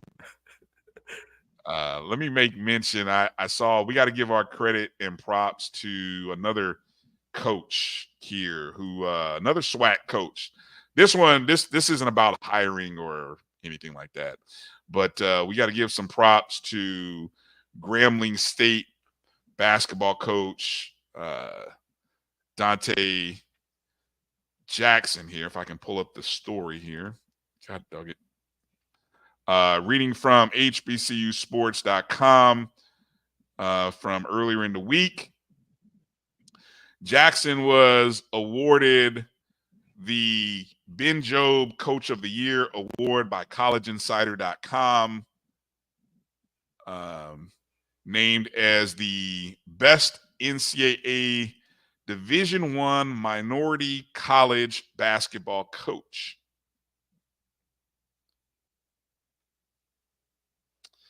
Of course, we all know Jackson led the Tigers to a 21-15 record, their first SWAC tournament championship as a D1 program, and their first NCAA tournament win in the first four with an 88-81 win over Montana State.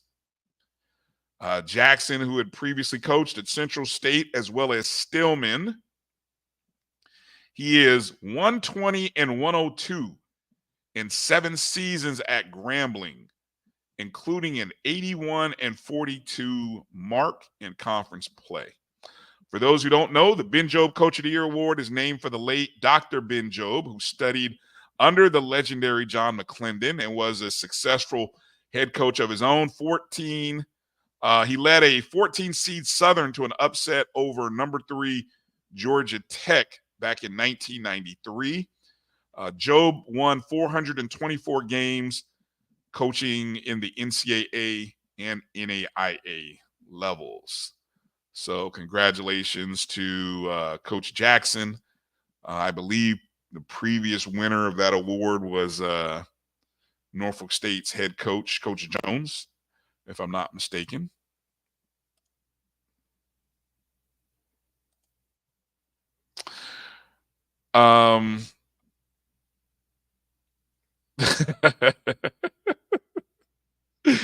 Well, I tell you, Drew, y'all are funny in the chats. Y'all are funny.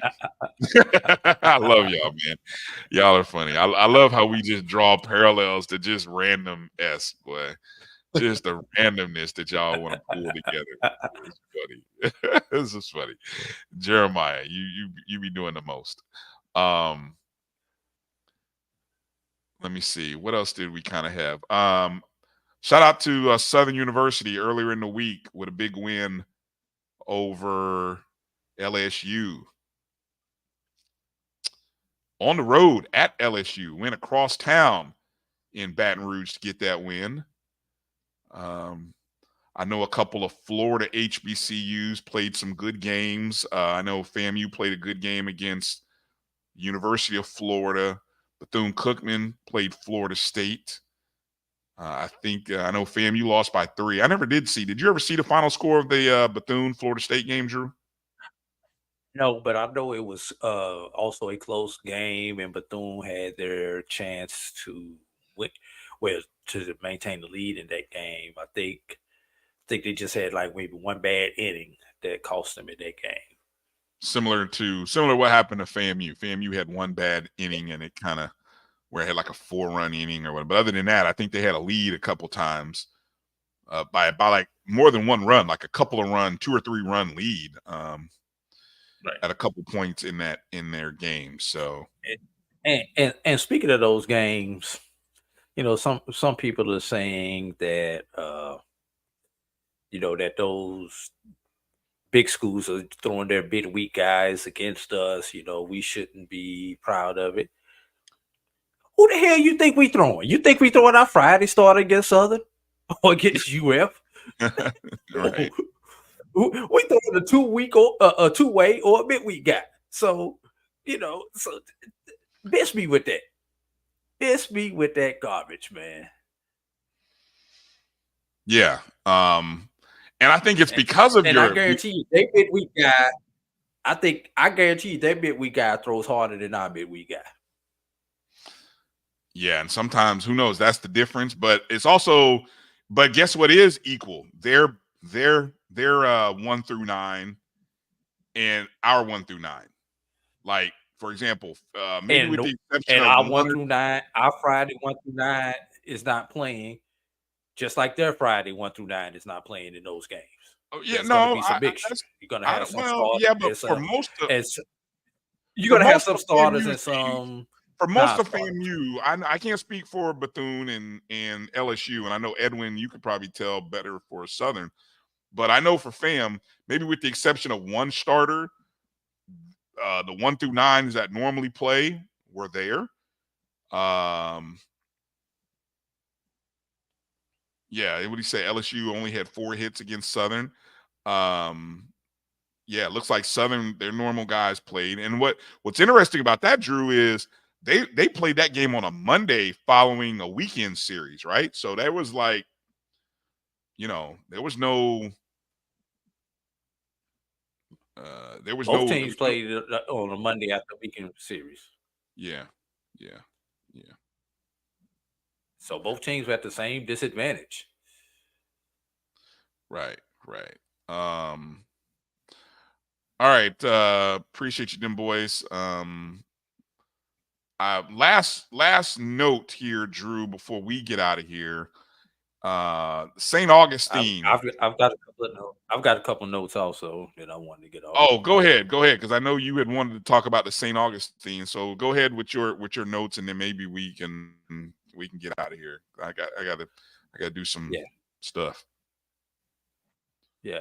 Well, first of all, want to thank everyone last week for helping my former student athlete turn collegiate athlete turn teacher win the first round of her contest. And Morgan took first place in the contest. So thank all of you all who vote. Now she's moved on to round 2. Did not know there was a round 2, but now she has to win again. So we got to do it one more time, y'all. We got to do it one more. How they say, one more again. So One more we got again. until Thursday once again to vote for Morgan to win the America's Favorite Teacher contest. So once again, the link is going into the chat. Former Tougaloo starter on the basketball team actually led the GCAC in offensive rebounds, I believe, 2 of her 4 seasons at Tougaloo. So once again, the link is in the chat. While we finish up this show, I need everybody to go ahead and vote for Morgan today, vote for Morgan tomorrow, vote for Morgan Tuesday, Wednesday, and up to Thursday. We would greatly appreciate it. And you know, Brian, we may have to, if Morgan wins this, we may have to get her on. You know, I was going to say, I'm surprised you didn't have her on today. But then again, like I said, obviously you didn't know that there was another round happening here. But yeah, I think you definitely got to, we definitely got to have her on next week if she advances this far. We got to bring her on. So yes, yeah, I'll work on getting Morgan on the show. I'll send her the text and see if I can get her on. So yeah, you looks like you can verify with your Facebook account. Yep. Very simple. So yeah, appreciate everybody for voting. I'm voting right now, y'all. So my vote is in. There it is. There it is. I'll make sure to go vote here as well before the before I shut down my computer and get myself ready. What else you got? Right. Get into the other news item that I wanted to get in. Let's talk some GCAC baseball, soon to be HBCU AC baseball. The Gulf Coast Athletic Conference announced, let's see, what day was this? This was Monday. This is not an April Fool's joke, y'all. The NAIA ball, a leading source for comprehensive coverage. The NAIA proudly announces a partnership with the Gulf Coast Athletic Conference. This marks NAIA ball's inaugural collaboration of its kind, solidifying its commitment to providing unparalleled coverage of collegiate athletics at the NAIA level. The partnership signifies a significant milestone for the GCAC and NAIA ball, as both extend their reach and impact within collegiate athletics. This collaboration introduces exclusive features, including designation of a conference game of the week and comprehensive coverage of GCAC baseball championship. Through this initiative, NAIA ball aims to elevate the visibility of GCA schools and their achievements, while furthering its mission to celebrate and promote NAIA athletics. So shout out to Dr. Barnes for doing it once again and getting another agreement for the GCAC. Any comments, Brian? No. Good stuff. I guess we'll wait to see how all of that affects. This isn't something that's going into effect this year, is it? It sounds like yes, it is. It started. It started April 1. It started with this announcement. Okay. The partnership kicks off April 1, 2024 with the GCAC Games of the Week, leading up to the GCAC 2024 Hope Credit Union Baseball Championship, which I believe is in Jackson, Mississippi. Correct. And that's in about 2 or 3 weeks. I think that's the 3rd week of April when the baseball championships are. What field are they playing at? I'm not sure where they're playing at. I don't know if they're playing at Hank and Aaron Stadium there in Jackson. Somebody in Jackson area knows where they're going to be hosting the GCAC championship. Let me see if it's mentioned further down as I scroll down this article. The reason No, it I does asked not is say because I saw some imagery or some image of the promotion. Somebody said Smith Willis Stadium. I don't, where is that? Are you familiar with Smith Willis Stadium? No, I am not familiar with where Smith Willis Stadium is. Is that where, just curious, is that where Tulu would play their home games? Or is that a separate facility? Jeremiah Clark, could you help me out with that? Uh, Smith Willis is in East Jackson. Okay. Yes, it is. That is where Tulu plays their home games, Jeremiah. I'm assuming that's what you mean by that.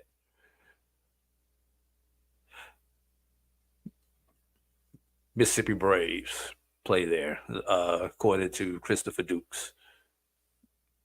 Good deal. Thank y'all for that input. And speaking of, shout out to Keisha Kelly, who's going to be covering the GCAC tournament. I saw that in a couple of weeks. Yes. So Black College Experience will be there. So I'm looking forward to some great coverage from a friend of the family of the Black College Sports Network. Can I ask a question? That was the one that I need to get.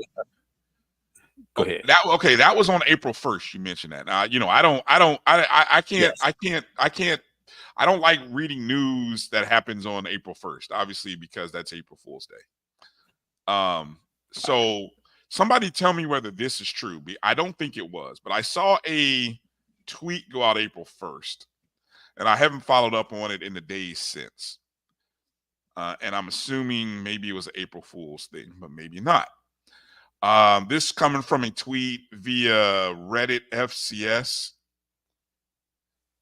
It said the NEC and MEAC are announcing merger of football, basketball, and women's bowling. This follows that sounds earlier, like an April Fool's show. Really? Okay. This follows earlier associate membership partnerships across baseball, women's lacrosse, and men and women's golf, soccer, and swimming and diving.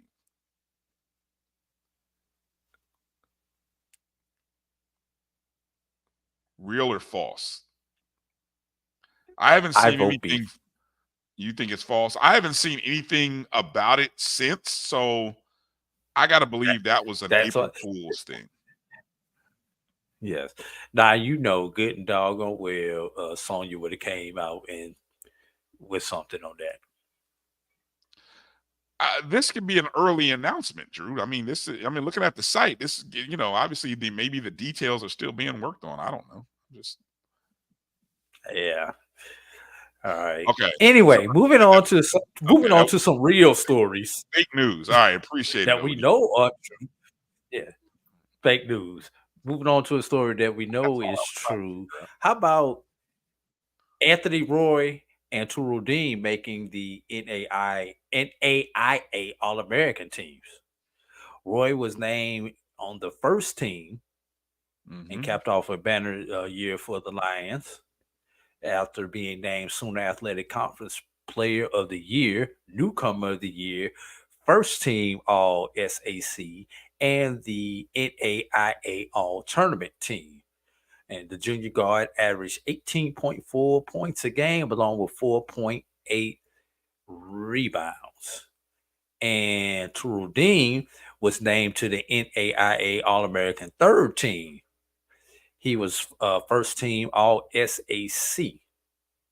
So he averaged 9.4 points per game, 4.4 rebounds, and 4.1 assists. So congratulations to those two young men for their national honors from NAIA. Good stuff. Any other news you wanted to get to? No, you were gonna do the St. Aug news. Yeah, I thought we just closed with the announcement that came out earlier in the week. Reading from HBCU Sports.com, St. Augustine to suspend their 2024 football season amid schools' financial woes. According to interim president Dr. Marcus Burgess, St. Aug is hoping for a miracle to keep the school open. He says, quote, "It will take roughly $27 to $28 million and $30 million for good judgment, because there's still deferred maintenance pieces that have to happen." Burgess told CBS 17, "I have had employees tell me they're sticking by us, but it's really tough." The university moved to remote learning, and football will be suspended for the 2024 season as part of the plan to keep SAU open. According to CBS 17, about 120 of the university's 800 students remain on campus, and graduation is still scheduled for May 4th.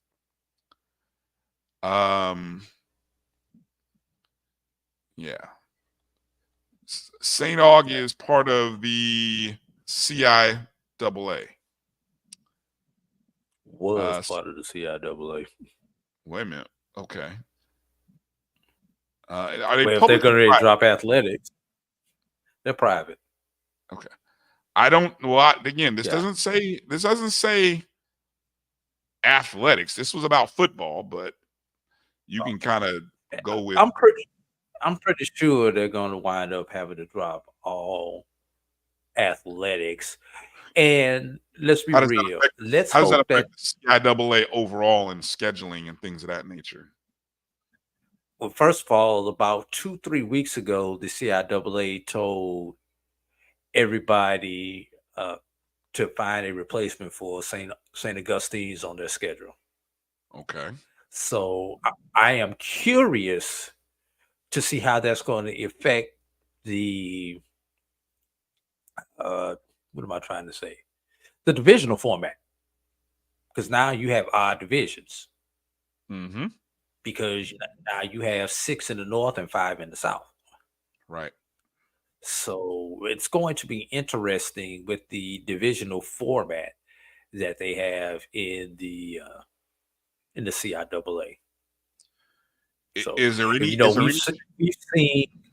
I was going to say we've seen in the past where conferences, and I think back to the BAC when Hampton just left the BAC, where they just gave everybody the extra game that filled in that Hampton slot. You played whoever the team was that Hampton was playing. That extra team played the team that Hampton was filled in the Hampton slot.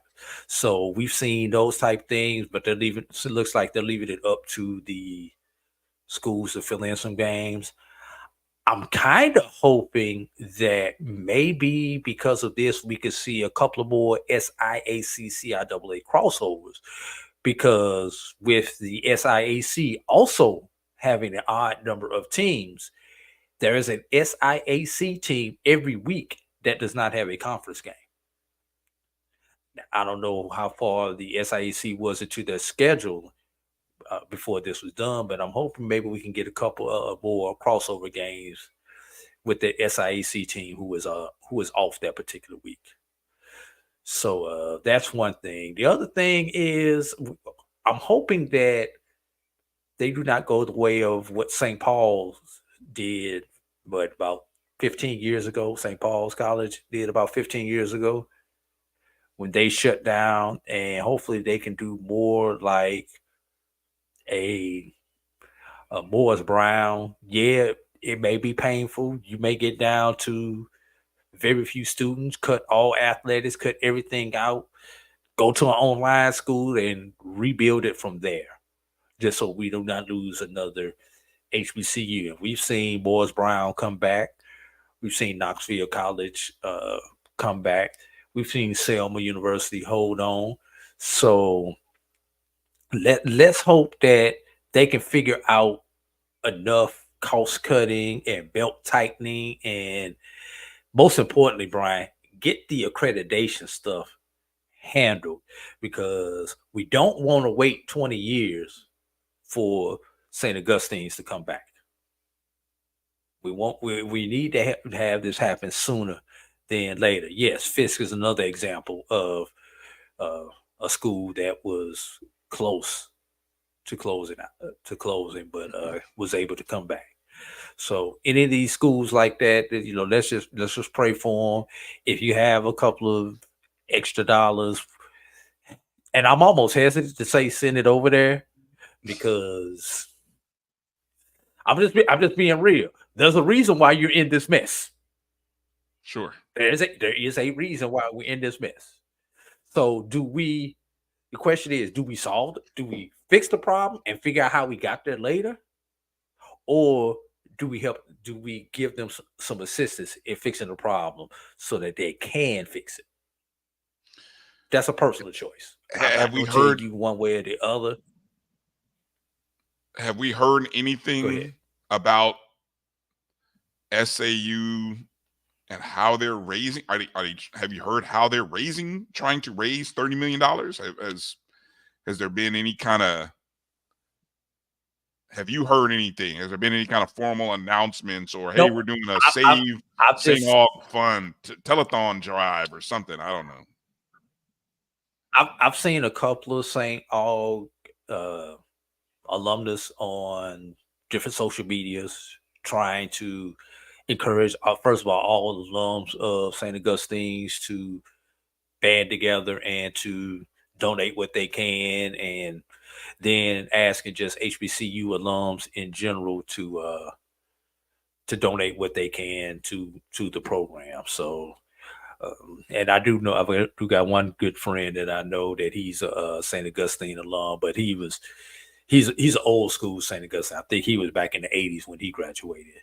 So I haven't talked to him since the latest news came out, but I did talk to him when all the rumblings started back in January, February, whenever it was. And he's disappointed, but like he said, he wasn't surprised. 30 million is a lot to raise. I don't know significantly how many HBCU alums there are nationally, but it would take a national. That's a lot of chicken plates. That's a lot of car washes. Well, it's gonna be more than a chicken plate and car wash in order to raise that kind of capital. Yeah. Okay. Well, I did think. I was gonna say the one thing that disappoints me out of all this. We know they haven't won a football game since 2012 or something like that. Haven't had a winning season since 2012. Okay, winning season, or just a winning game? Because I didn't go back that far, but I would just say post COVID, they've won 2 games since 20. Let's see, they were 1-7 in 2021. They were 1-9 in 2022, and last year they were 0-10. Yeah, but I am gonna say the one sport that I am disappointed is the track program at St. Augustine. It has been a nationally known program. Yes. Now they lost they fired the coach, didn't they? Either forced him to retire or whatever. He's no longer there. And that's where that was the last piece of good news. Well, it wasn't good, but that was the last. That was the first indicator. That was the first piece of bad news that started befalling SAU. And I think that was right before COVID. Yes. I want to say that was about 18 or 19 when that happened. Right. And that's when things started going south. Yeah. Yes. Yeah. 2012, they went 6-4. And overall, they went 6-4, and so that might have been. I'm just kind of quickly scanning their website. You might be right. I don't see. I got a feeling I'm not going to see a winning season. There's none on the website. My question regarding the CIAA was: could the CAA make a change to the format? Huh? You said CIA. I said CIAA. All right, my bad. I thought I only heard. I didn't hear the I. Okay, the CIAA. Can they go to, or could they, in almost a temporary trial pattern, do away with divisions? Maybe in terms of scheduling, leave divisions as it is, and then but choose to go with a overall first and second, similar to what the SIAC did. Is it too late to do that? I think that will be. I think it may be too late in the game this season to do that because contracts have already been signed, especially for those non-conference matchups. But I think in future years that may be what you will have to go to in order to do that. Have your protected games and take it from there. Make sure Virginia State, Virginia Union always play each other. Games of that nature. Johnson C and Shaw. Make sure those type games are protected. But after that, everything else is the other 7 games are just random games, and you may be able to protect 2 games based upon rivalries. Winston-Salem and Shaw or something along those lines. But yeah, I think that's ultimately what you're going to have to do. I just think it was too far along in the game this season. And 2017, St. Aug went 5-5. So in terms of last non-losing season, you can go back to 2017. Last winning season would be 2012. So there we go. Okay. Let's get ready to wrap it up, Drew. It's time to go. I've got a busy week. I've got to be somewhere very, very early in the morning. Almost before the sun rises, I have to be on the road. Jesus. So say a prayer for me this week as I go with our school seniors on a senior trip. I noticed there's Bryan, will you still be woke when the eclipse occurs because you're having to get up so early?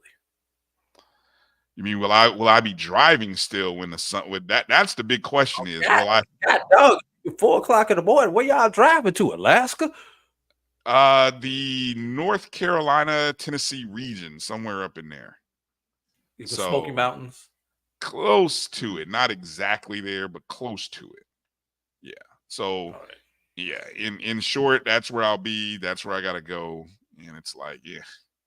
But, yeah, so will I probably be on the road? Yes, I'll probably be on the road during that time when that happens. Yeah. So. Don't turn the headlights on the blinds. Well, look, we'll do the best we can. So. Appreciate everybody for going and vote for Morgan. There's the link. Drew put it out there again. Do us a favor. If you haven't already, hit the thumbs up button. You guys watching us on YouTube. If you're watching on Facebook, hit the like button on those channels as well. Look out for the BCSN Pod Zone, where you can get all of the shows that are part of the Black College Sports Network through the course of the week. That's BCSN Pod Zone, everywhere you listen and download podcasts. Spotify, Amazon Music, Apple Podcasts, Google Podcasts, iHeartRadio, and other platforms is where you can find it. Any final words, Drew, as we shut it down?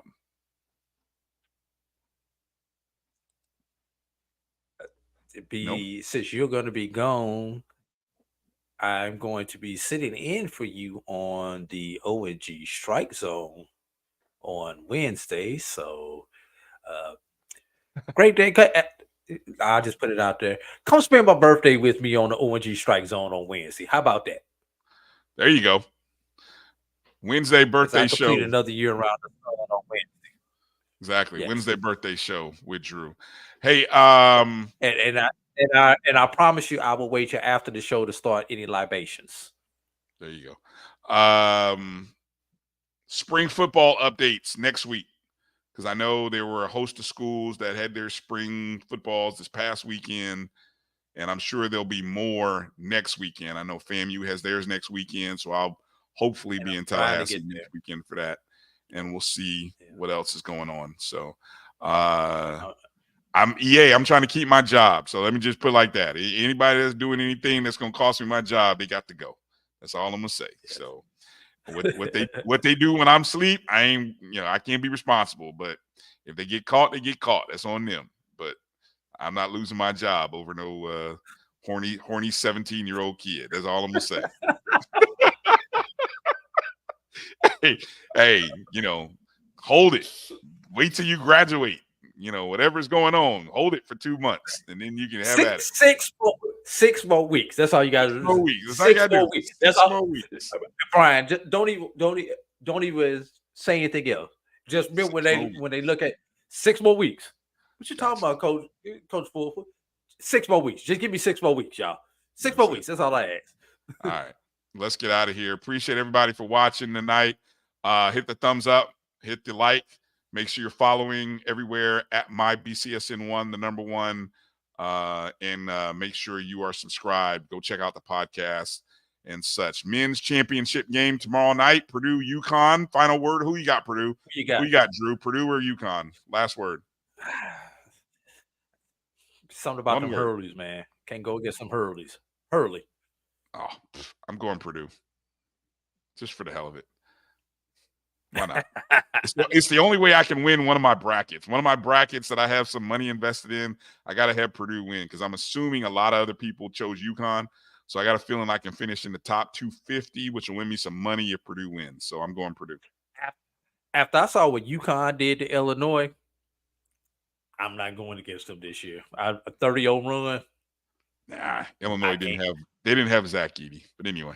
All right, you guys go ahead and root for UConn all you want. I'm going with Purdue. So all right. Thanks for watching tonight's show. Go ahead and share it with a friend. Check out the podcast and all those good things. EA, what you on one tonight? All right, let's get out of here, Drew. Let's cut, sit in, put it in all the extra chat stuff. Appreciate everybody. Be well. Take care. God bless. Peace out. Travel light, everybody. We'll holler. But you stay hard.